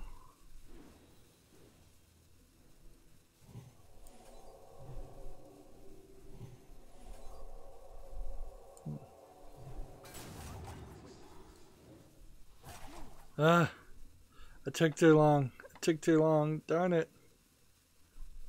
So Swords of Ditto looks interesting. I'm not sure if it's going to come to PC though. Alright, let's silence a minion. Draw a card. Attack here.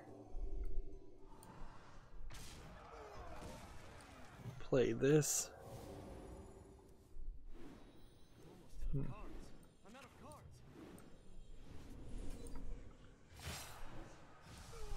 Play this. Play that.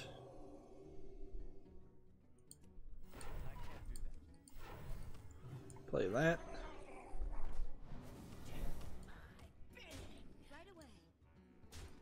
I don't know if I'm really trying to get a victory here.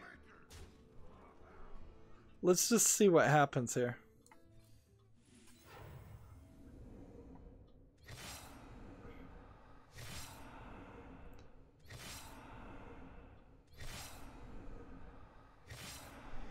I just killed myself.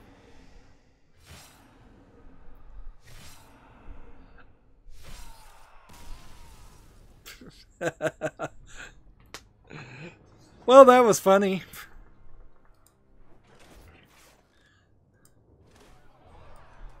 And we cast 40 spells. And we only need to play 6 more priest cards. Wait, I already said this was going to be it, so let's end the recording here. Stay tuned for the next recording. As always, I ask you to like, share, subscribe, comment, and watch every second of my videos.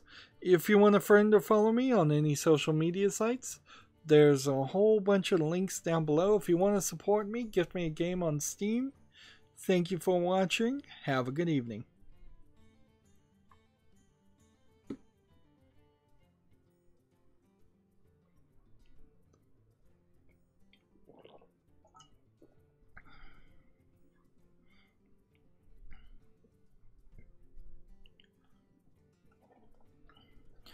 Hey everybody, this is Rydo, and we're back to another recording of Hearthstone. Today is Monday, March 5th, and we are on our European account.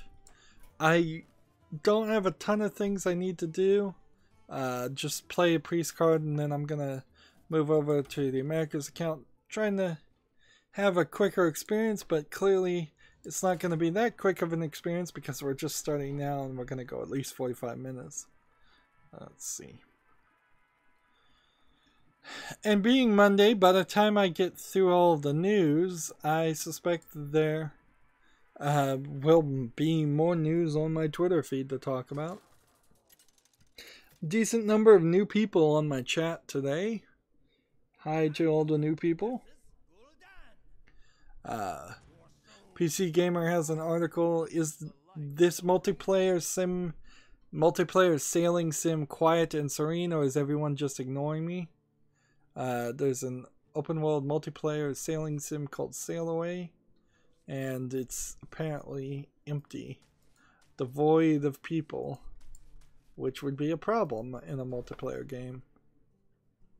It doesn't look bad. It looks like, well, one screenshot looks pretty good. The next screenshot doesn't look as good.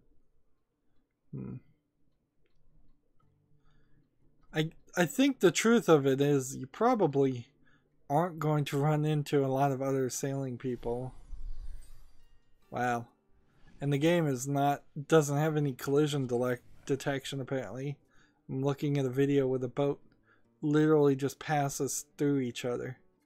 No damage, no deflection, no effect whatsoever.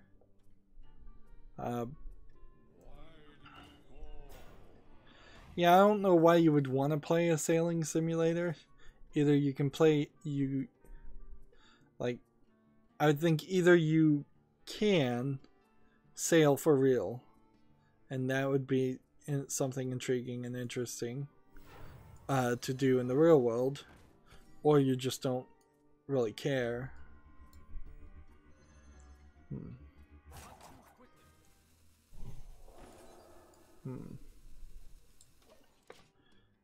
Not really much more to say about this.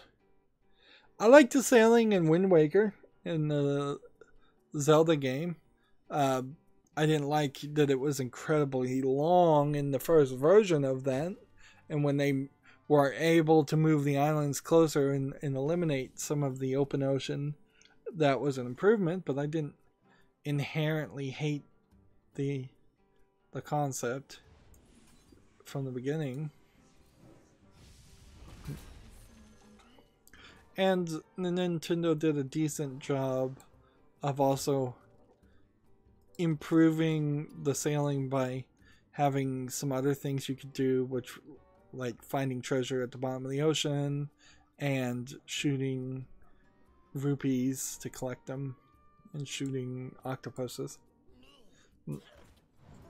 This isn't very video game related, but Netflix apparently will soon let your parents block their kids from watching specific shows and movies. Parents won't have to ban the entire maturity level of content. At a certain level, though, I don't know where that helps. Because if you know specific content that you don't want your kid to see, that's kind of a very custom issue. What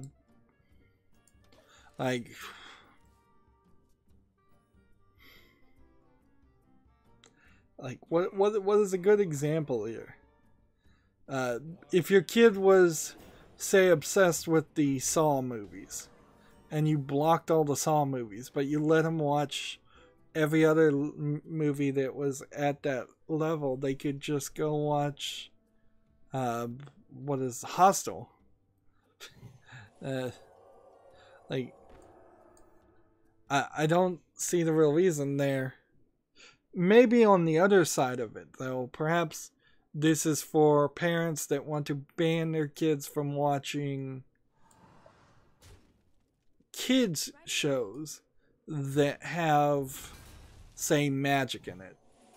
Let's just assume for a second that in 2018 there are still parents out there that don't want their kids watching any content with magic in it.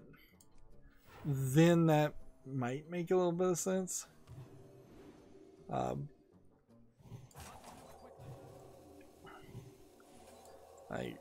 But you'd still very much have to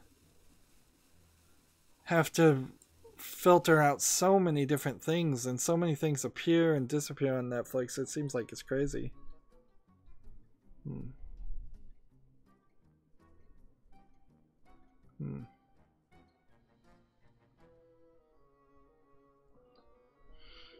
Parents can lock specific shows and movies behind pins, and let's see, it's like a 4-digit code, which easy enough to guess. And then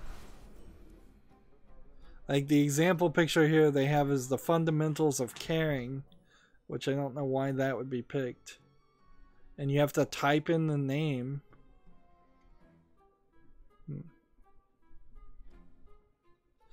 Yeah, it seems kind of crazy. Like, but then again, there are some movies on Amazon, some foreign films that you, if you knew they existed, you might want to block. But inherently, I think this all just boils down to the usual response of parents need to watch what their kids are watching and be in the room when kids are watching TV for the most part when they're at such a young and impressionable age, and when they're not at such a young and impressionable age, they need to just trust them that to not, I don't know, rot their brains via watching the wrong show to the point where they're actually mentally damaged. Like watching a inappropriate movie is gonna do to a kid is highly debatable and seems hyped up, in my opinion. Like, I certainly don't attribute any of my major problems in life to the fact that I watched rated R and PG-13 movies when I was underage. In fact, I remember once being in a child care at a bowling alley as my parents were bowling, and they were showing all the kids of all ages Indiana Jones and the Temple of Doom, and I very vividly remember seeing the monkey brain and bug eating scene. And while it did leave an impression, it did not really drive me crazy or anything.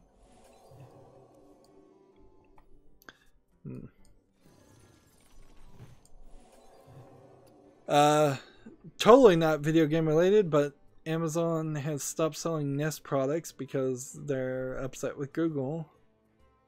Which, whatever, Amazon seems to do that every now and then with people they're upset with. Actually, I just need to play cards, so I should have played that. Slay the Spire has now super hard daily challenge modes, which opens up Slay the Spire to being something like Hearthstone, but it just doesn't look as good as Hearthstone. It's just not as polished. It's going to be really, really hard for any game to unseat something like Hearthstone. I would argue there's a higher chance of somebody unseating World of Warcraft before Hearthstone gets unseated as the leader for online video collectible card games. There's a couple people that could do it, but Slay the Spire is not one of them. Alright, so that gets us 2 done for the European account. Let's move on to the Americas account. If I had better funding and could have afforded it, Slay the Spire would have been one of those games that I would have purchased day one as soon as I heard about it and covered. There's a Kingdom Come Deliverance lightsaber mod. This is probably going to be the last article that anybody writes about Kingdom Come Deliverance. However, I think it's come and gone. Nobody really cares about it, and I don't think it has enough money to pay people like PC Gamer to continue to talk about it. This was an article PC Gamer wrote 2 days ago, and I haven't heard or seen anything new about it since. I did get a watch and learn, so I only have 2 here. So we can start by opening a card pack. Let's see. All I need on these general things are legendaries and epics. Anything else will get turned into dust. And we did not get any legendaries or epics. And that makes it rather hard to justify purchasing 50 classic packs for this deck. I probably will purchase 50 of the new pack in the next expansion. Gives me 360 dust, which is still too little. Moving on, we now need Shaman and Mage victories on ranked play, which could be wild, could be casual. I could play this Murloc, or I could play this. Thanks for reminding me. Why am I on wild? I'm 22 or 23 in standard. I think I want to stick with standard play, even though my main account really does have a chance of holding its own if I had a few good decks in wild play. With the changes to ranked play, I still want to do standard. Tragic Mastery says North America hype. Well, it's actually the Americas. It's all of the Americas account, but whatever.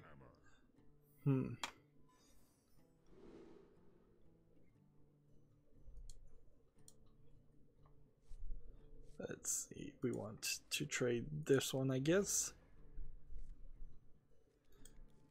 Got my icons back, so I've closed enough page. Path of Exile has a Pokemon-esque league that PC Gamer has 5 great builds to help you get started in, apparently.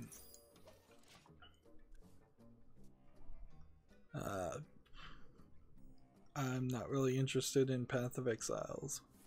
I don't even know what it is. Well, let's watch one of these videos. There's a bunch of videos here. It's a top-down. It looks like a MOBA type game, League of Legends type game. So, yep, nothing interesting there.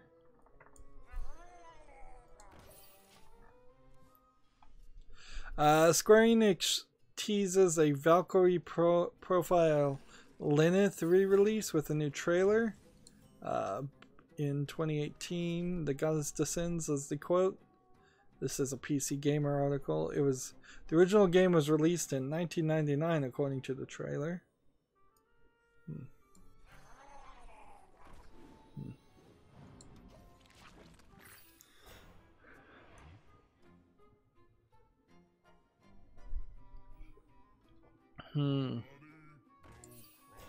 This trailer is not really showing anything other than the shadow of a Valkyrie. Valkyrie Profile Lilith was a PSP port of Valkyrie Profile, which originally came out on the PlayStation in 1999. Valkyrie Profile I've heard about. It's a nichely loved game.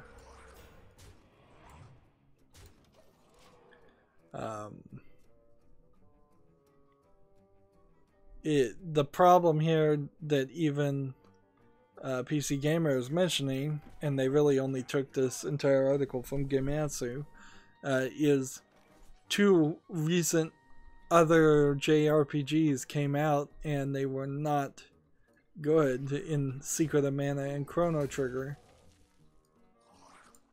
Let's see, play this so we can do this.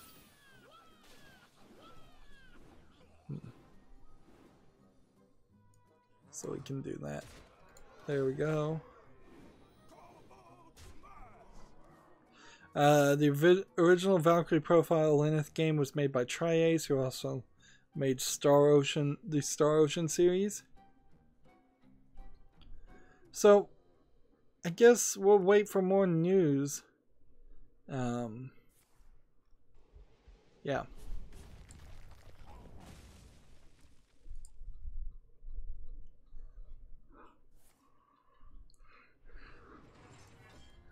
More news on the Valkyrie Profile stuff.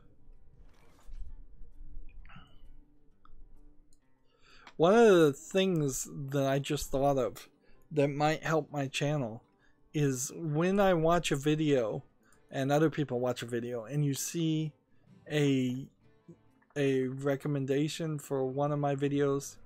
So that is to say, if you go and watch something that I didn't create and then they recommend something from me, maybe if more people clicked on the thing from me, that would what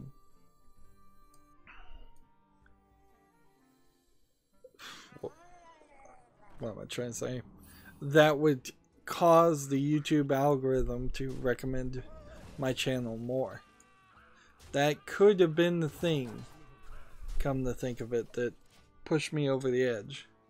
Or might be the thing that pushes me over the edge. There's a new game, it has no reviews, called Just One Color. It looks like it's a Lights Out clone, where you just try to get everything to be one color. Not a terrible thought to begin with, and it's 40% off, so it's 60 cents to begin with. As soon as it came out, single player only. Doesn't look super ambitious, but it doesn't look bad either, so I'm gonna put that on my wish list. I like to highlight small games if I can. Let's see, this, and then this, this, and then that, and then play that.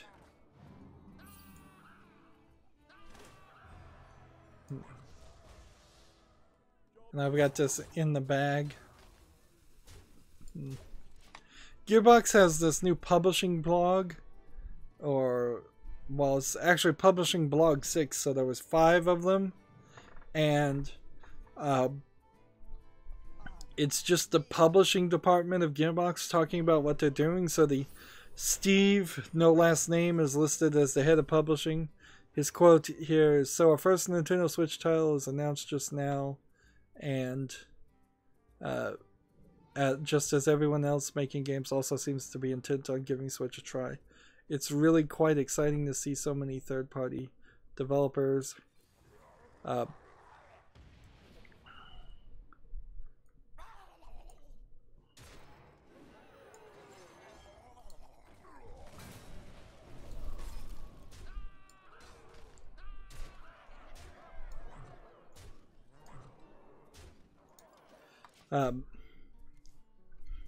it's really quite exciting to see so many third-party developers and publishers heading towards the Nintendo platform.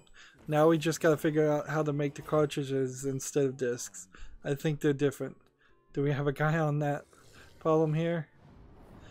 Jeff, no last name, is the brand manager. He says February was focused on We Happy Few marketing, partnership, and content strategy for marketing and communications team. One of the things we worked on that I'm super excited is a fun piece of We Happy Few video content. We're working with our partners over at Kickstand. Kickstand is a creative agency that we worked with on Duke Nukem's Bulletstorm Tour live action promotional videos. I don't know if that is a good thing to reference, honestly.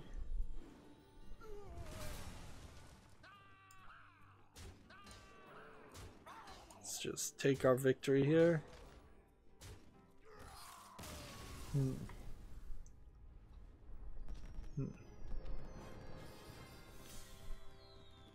Skipping on, Meredith, the community coordinator. She goes, "Hi y'all. February was a pretty busy month for me, especially Valentine's Day landing smack in the middle of it. Holidays are always a fantastic opportunity to engage our community, and Valentine's Day allows for some pretty creative content. We created some awesome Awesome content for the We Happy Few channels, but our crown jewel was truly the delicious Valentine's Day's recipe. Elsa, Nicole, and I, channeling the Great British Bake Off, whipped up these tasty Victoria sponge hearts, of course, over the course of an afternoon, and we were not disappointed on how they turned out. As a finishing touch, we awakened our latent cake decorating powers to bang out some shockingly beautiful and easy to make candy butterflies. These were added to mimic the effects of joy, and they really added a little something to the overall presentation. Projects like these are one of my favorite parts of the job. It's really rewarding when your idea comes out just as you imagined, and even better when it's edible. Beyond that, I supported several publishing beats on social, including the announcements of Hello Neighbor is coming to the Nintendo Switch. On a personal note, I finally finished Persona 5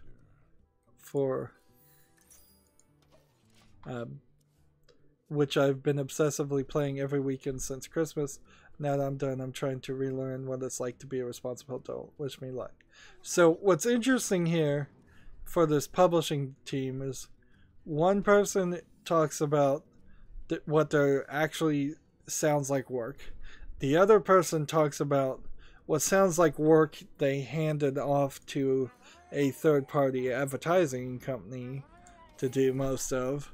And then the third person talks about cooking food. And apparently that is her job. I mean, and you kind of wonder why Borderlands 3 isn't out yet. Although this is the publishing department, so maybe they put all the ineffective employees into the publishing department and put the effective programmers in charge of making Borderlands 3. But then why isn't it out? Next we have Elsa, still no last name. Really unprofessional. Like, what are these people's last name? Either you're going to keep your anonymity and not be in the publishing business, or you're going to give it out.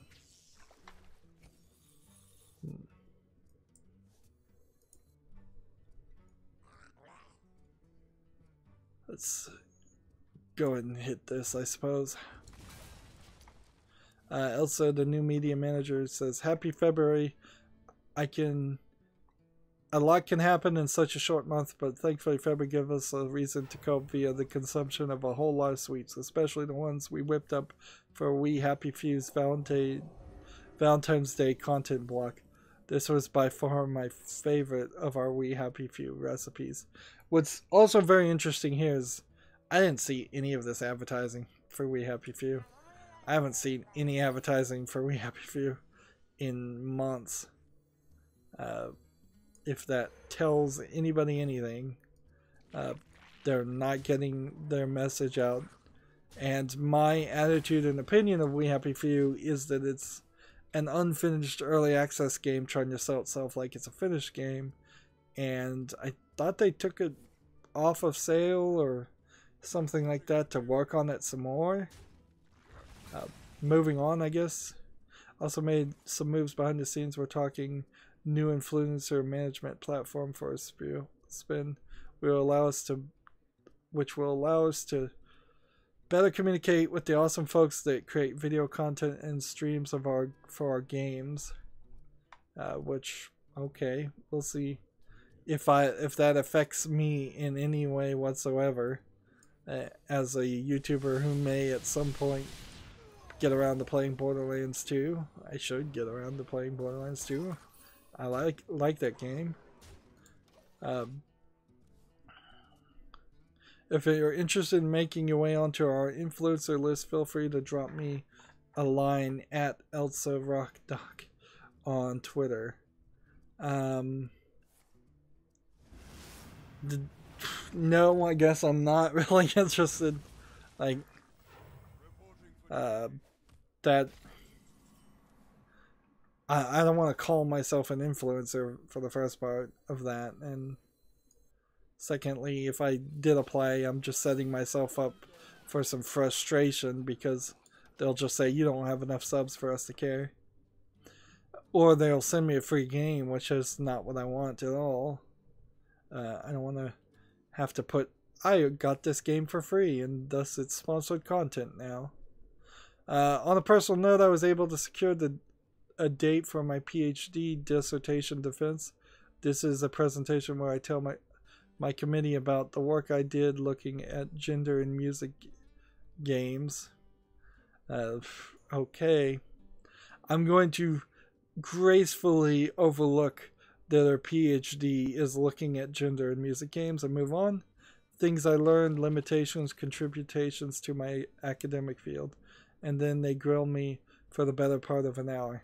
It's probably about as much fun as it sounds. If you could send me positive thoughts and cute cat pics on Monday, March 5th, it would be greatly appreciated. Stay tuned to the pub blog where I tell you whether I get to be called doctor. Not that kind, though.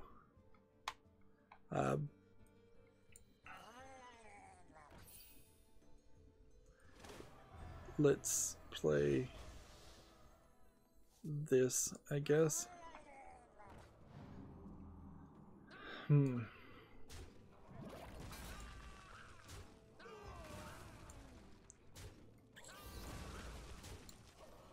Austin, the PR manager, still no last name.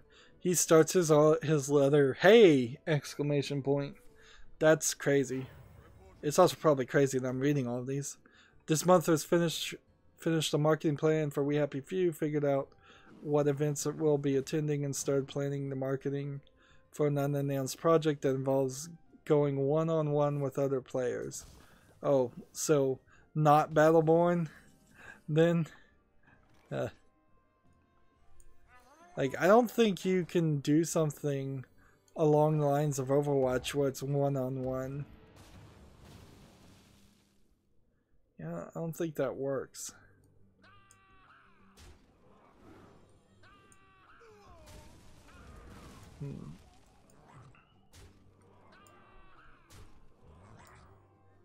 And who do I want to play now? Two. There you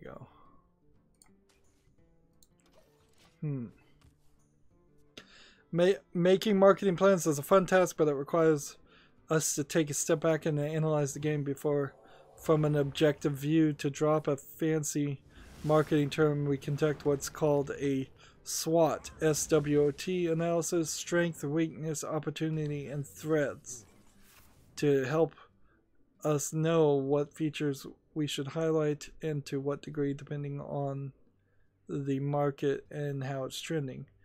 We all feel very good about We Happy Few. We can't wait to get the campaign kicked off. What's interesting about all these blogs here is it kind of feels like these are monthly reports that you would turn in to, say, Randy Pitchford, the CEO of Gearbox, so that he can know that you actually did something that month or not. Something that you would turn in if you have some level of anonymity where you're not being looked at every day by a boss, but anonymity is the wrong phrase there. Autonomy. But you still have to show something to prove you're actually doing work. There's a surprising number of jobs you can get where you don't have to prove that you did anything in a month whatsoever and still keep your job for a while. But that doesn't really apply to this conversation. Slowly we're getting these done. In other news, I started Legend of Zelda Breath of the Wild, and in other news, I haven't stopped playing League of Legend of Zelda Breath of the Wild. Jeff has already yelled at me for playing at my desk. Well, it's like, so he's playing the game at work. As a video game PR person, that's still probably not allowed. How many more people are there here? Wow. No, I think we've gone through enough of these. There's 3 more people that if I really cared what the publishing department of Gearbox was doing, it would be really, this would be really helpful information, like the inside track, but there's not a lot there. The New York Toy Festival, the biggest like toy festival where you show off toys that you sell to places like Toys R Us that then end up in stores throughout the year, happened. There's somebody is making some Borderlands action figures to sell, and let's see if there's anything else here that's jumping out. I really needed to skim this article. It's just way too long. I probably won't read that ever again. I probably won't even see it ever again, to be honest.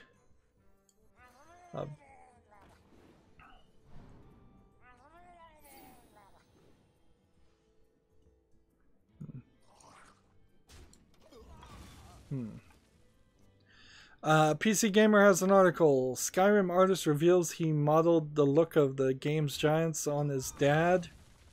Oh, okay, fair enough. I mean, the giants do look like an old man, so this is kind of just a artist admitting that he photo referenced content he created, which, you know, a lot of artists photo reference, and it's not really a big issue other than if you lie about it or you just get so obnoxious about it.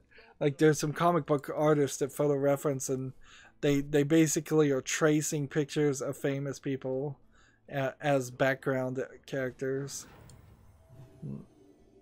Man, do we have time to read job listings? I keep pushing them off because they're boring.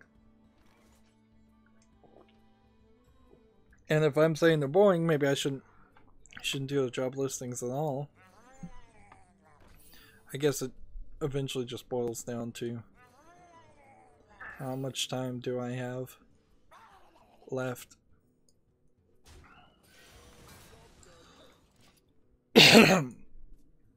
So the 7 days left on the Humble Brawler bundle and Classic returns. Let's see. This ends in 17 hours. The Humble Bundle with the classic games.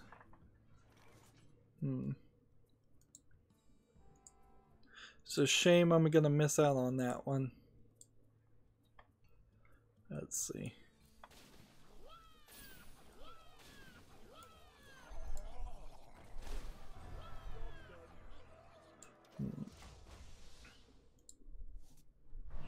PC Gamer has a article, Great Puzzle Games of PC Gaming.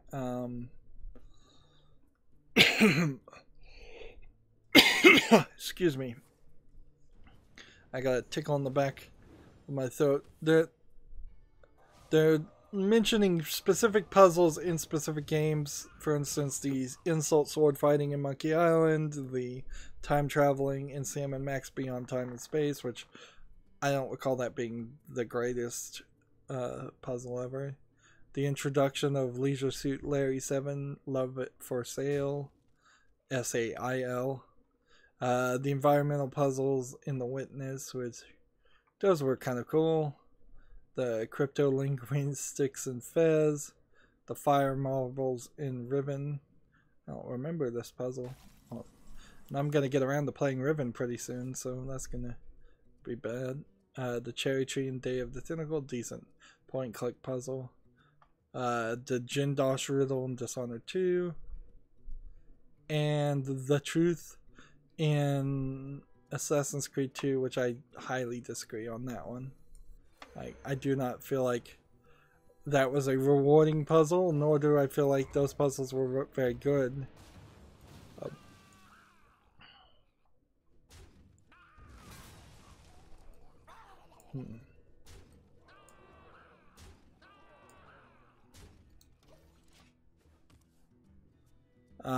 Let's see what else. Breaking Free and Portal.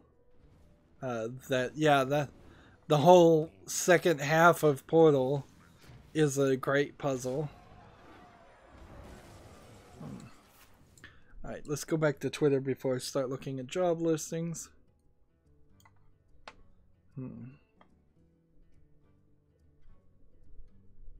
What can we do? Charge guy. And this. And this. And then attack. With everything I got.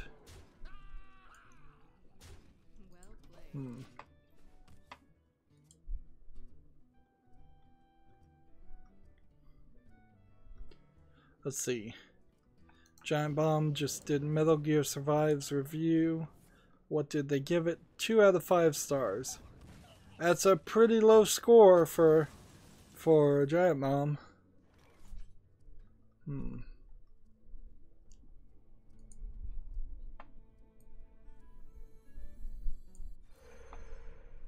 Let's see. Give a friendly Murloc +1/+1.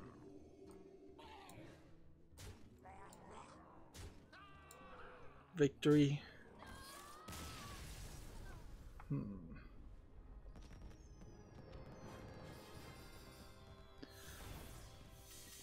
There's a new YouTube creator insider video gonna come soon for any YouTube creators, so that'll be interesting.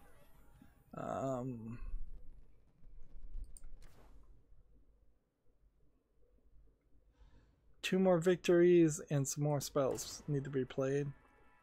And we're slowly moving up ranked. Nice.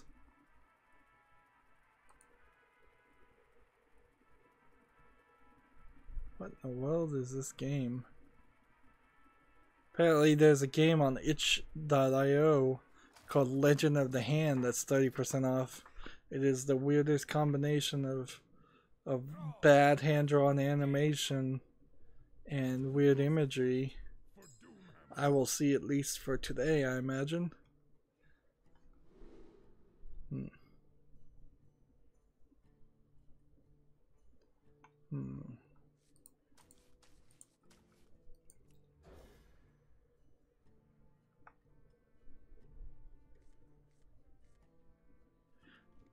This is interesting.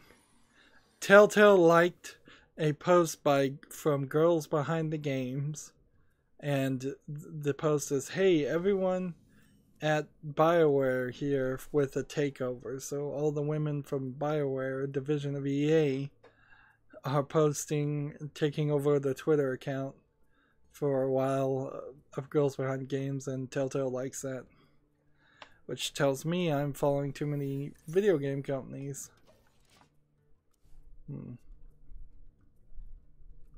Let's keep on scrolling down and seeing if there's any real news.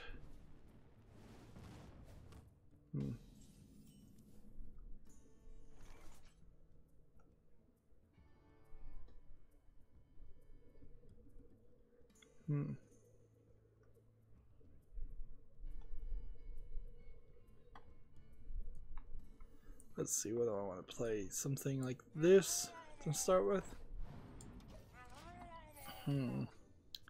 Gotta keep my eye on the ball. Bill Gates is playing tennis with Team Fed, F-E-D. He's really old to be playing tennis. Wow, Evil Within number 41 just aired on my channel 47 minutes ago. I did not realize I still had some episodes of Evil Within. Man, I need to do some scheduling. I need to make sure all these videos are going to air on time. I've seen a lot of YouTubers, they seem to be quitting YouTube because of being demonetized.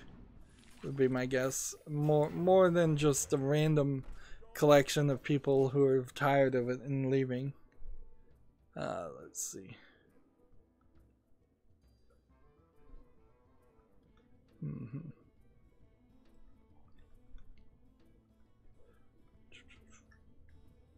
Is there anything else?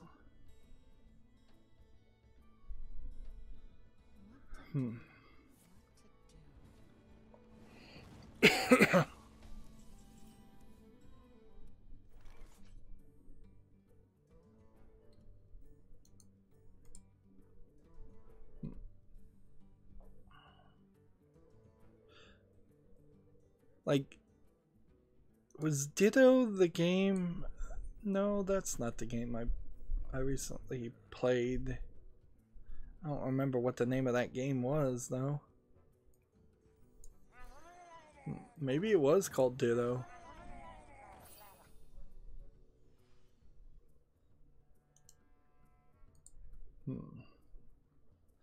PC Gamer has an article called Modders Take on the Quest to Save Chrono Trigger on PC. Let's see what that is. Let's see.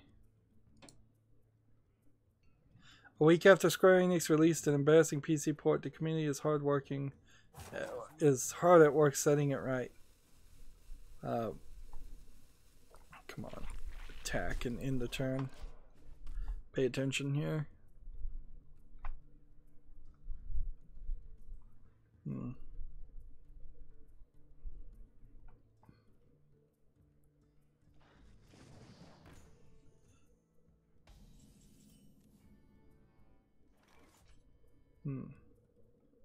Apparently there already was a tool to kind of take the sprite images and elements out of Square Enix games from Final Fantasy VI. So they're just going to change that. They were able to change that a little bit and pull out the sprites for Chrono Trigger. And that might help them improve it. Let's see.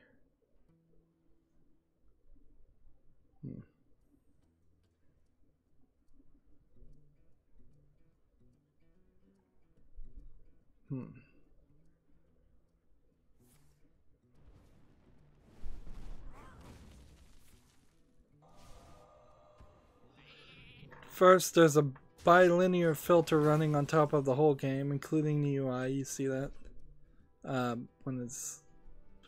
So that makes it look worse. By removing the filter, it didn't do much to fix Chrono Trigger's problems. Square Enix's biggest mistake was an aggressively and sloppily resized sprites and tiles, making art assets look blurry even when a filter was slapped on top of them. I'm just reading this article. Like, if they could mod Chrono Trigger, and then I would potentially like buy it, but then also Chrono Trigger is not going to be available for sale but for a couple of weeks.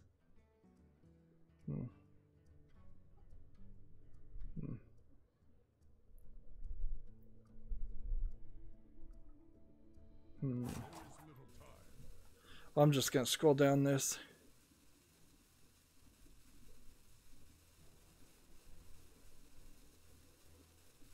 So, yeah, long story short, modders have done some things to fix the scaling issues for Chrono Trigger, but I'm still not sure there's really any reason why you would want to play Chrono Trigger in this form instead of just playing the emulated version, because the emulated version would just run better and have more support anyways.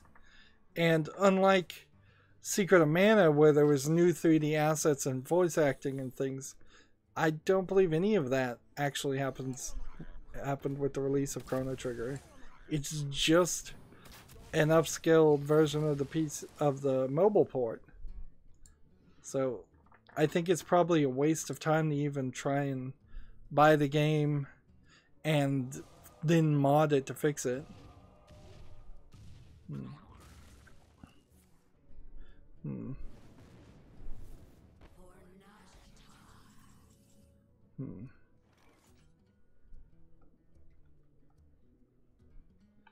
Just keep on playing. Losing focus here.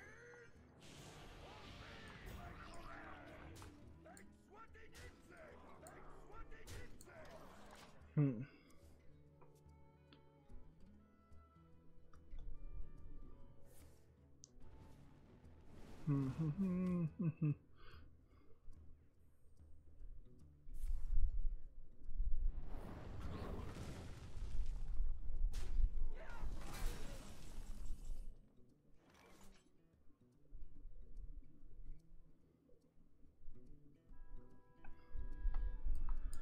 this, play this, play this. Oh man, if I hadn't just used this hero ability, I could have played that. Oh well. I'm reading an article from the SNK Heroes Tag Team Frenzy.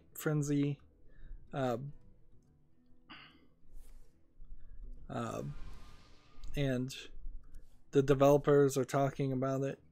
And really, I'm just scrolling down to this one question that I knew was going to happen. What is your take on the thought that SNK Heroes Tag Team Frenzy is too heavy on the fan service? Sora Naka says SNK has been made aware of the fact that a lot of female characters in the King of Fighters series have been getting a lot of attention. In a way, we kind of wanted to use that to our advantage, which is why we came up with this game and compared to the games like the King of Fighters series, Samurai Shodown series, Fatal Fury series, and Art of Fighting series. It will be a much lighter-hearted game. That's a great way to talk around that question.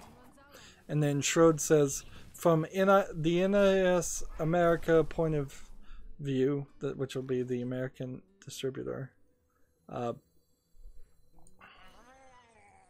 Let's not screw this up. Let's do this. Let's do this now and win. From the NIS American point of view, we are looking at it as the game that really hones in on the female characters and really spotlights them. There will be systems in the game you will not see in the other titles, and it is very interesting and a different game. A really great platform that shows off the fan favorite characters.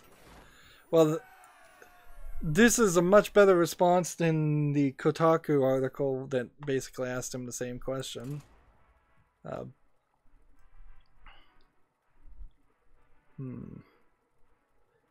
Let's see. The rest of the articles are mostly just about the game, how many different modes and things that people don't even are going to be very interested in it.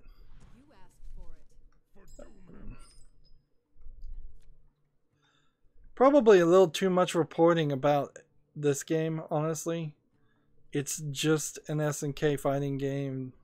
It's just another fighting game. There's a new one practically every week.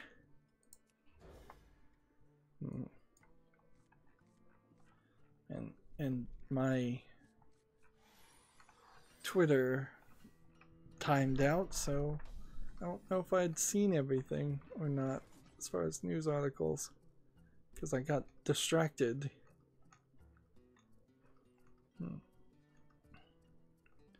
Yeah, I don't think we're doing job listings today, because, man, come on, play the game.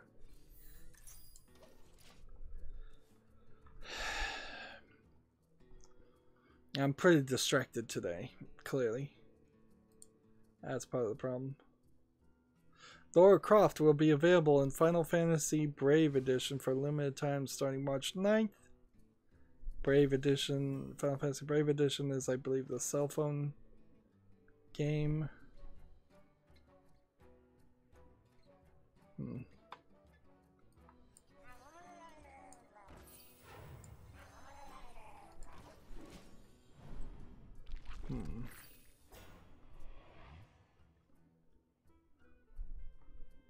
See, is there anything else to talk about?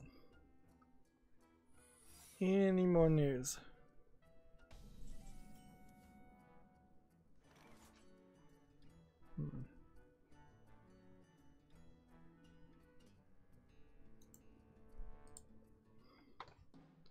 See, let's play this.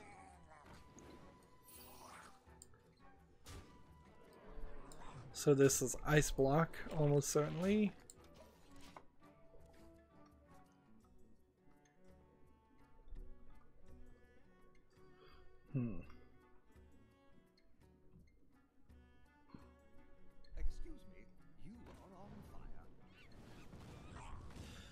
Monster Hunter World shipped 7.5 million units under 2 months.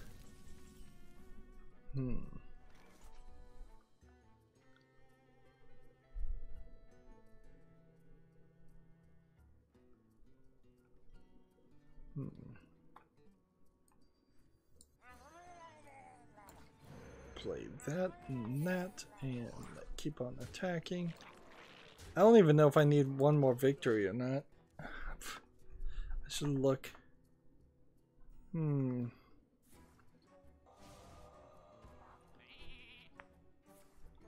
This feels like one of those streams if I'm going to criticize myself, and I should. We've been going for about 3 hours now. This definitely feels like a stream where I personally am dropping the ball. It's just like not fully awake, not totally paying attention, not able to multitask as well as I would like to be able to. Like, isn't that the case for everybody? They think they're great at multitasking and nobody really is. Let's see. PC Gamer has an article. This system is a shoot 'em up that prioritizes accessibility while still being a challenge. Well, I've personally had problems with trying to play shoot 'em up games. I find them to be... Let's see. What do I want to do here? Get it down to 1. Here to see if I can win, which I can't, and then play this. This game doesn't look very interesting or good, however. So while it may be a shoot 'em up that has the ability to change a lot of buttons and make it easier for people who have potentially trouble like I do with arthritis or some other kind of weakness in their hands, it still doesn't strike me as an interesting looking game. That's where Let's Plays got their popularity, I imagine, is that there's a large number of people that like the looks of games and want to see them played but can't play them themselves.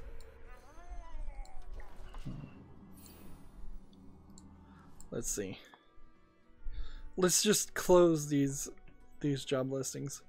Wargaming in Chicago, Illinois has a UI engineer, user interface engineer job if you're interested in that. And a company called Disruptor Beam has a visual FX job, and they're in Framingham, Massachusetts. Interesting. Let's see what Disruptor Beam makes, because I have never heard of this company. Another ice block, another save. Let's see. Disruptor Beam. What games do they make? They made The Walking Dead March to War on App Store and Google Play. They made, apparently, nothing else. Star Trek Timelines apparently is on Steam. Can I find it on Steam? It's mixed, free-to-play game. Mixed review.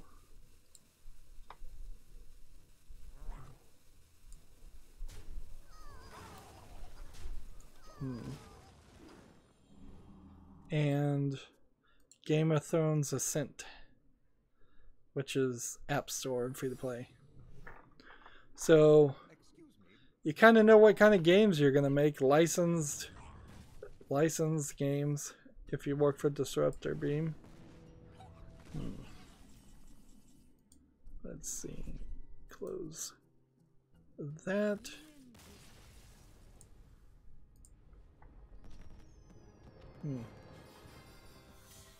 Win streak. Win streak, win streak, win streak.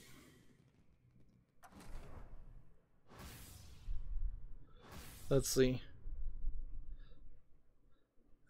Tragic Master says, good job ordering the 1 HP block protection. Good game. Thanks, Tragic. And we're up to rank 21. And where are we? I think we're done. Like, I don't believe there's actually anything I need to do because we had the watch and learn already. So we can just end it here. And I'll probably trade this out tomorrow, even though we've done most of those. And I've just managed to, I would say, poorly cover today's stream. I felt pretty low energy. I got a case of the Mondays, I guess. But I managed to cover all the news that I saw fit to cover and do all of the challenges. So there's really no reason to even go into a post-game show. Like, I'm not going to play any more Hearthstone today. Which is good, because maybe that will get me to the point where I can play the Force Unleashed 2 and power through that. That's it for this stream. As always, I ask you to like, share, subscribe, comment, and watch every second of my videos. If you want a friend or follow me on any social media sites, there's a whole bunch of links down below in the description box. If you want to support me, gift me something on Steam. Thank you for watching. Have a good evening.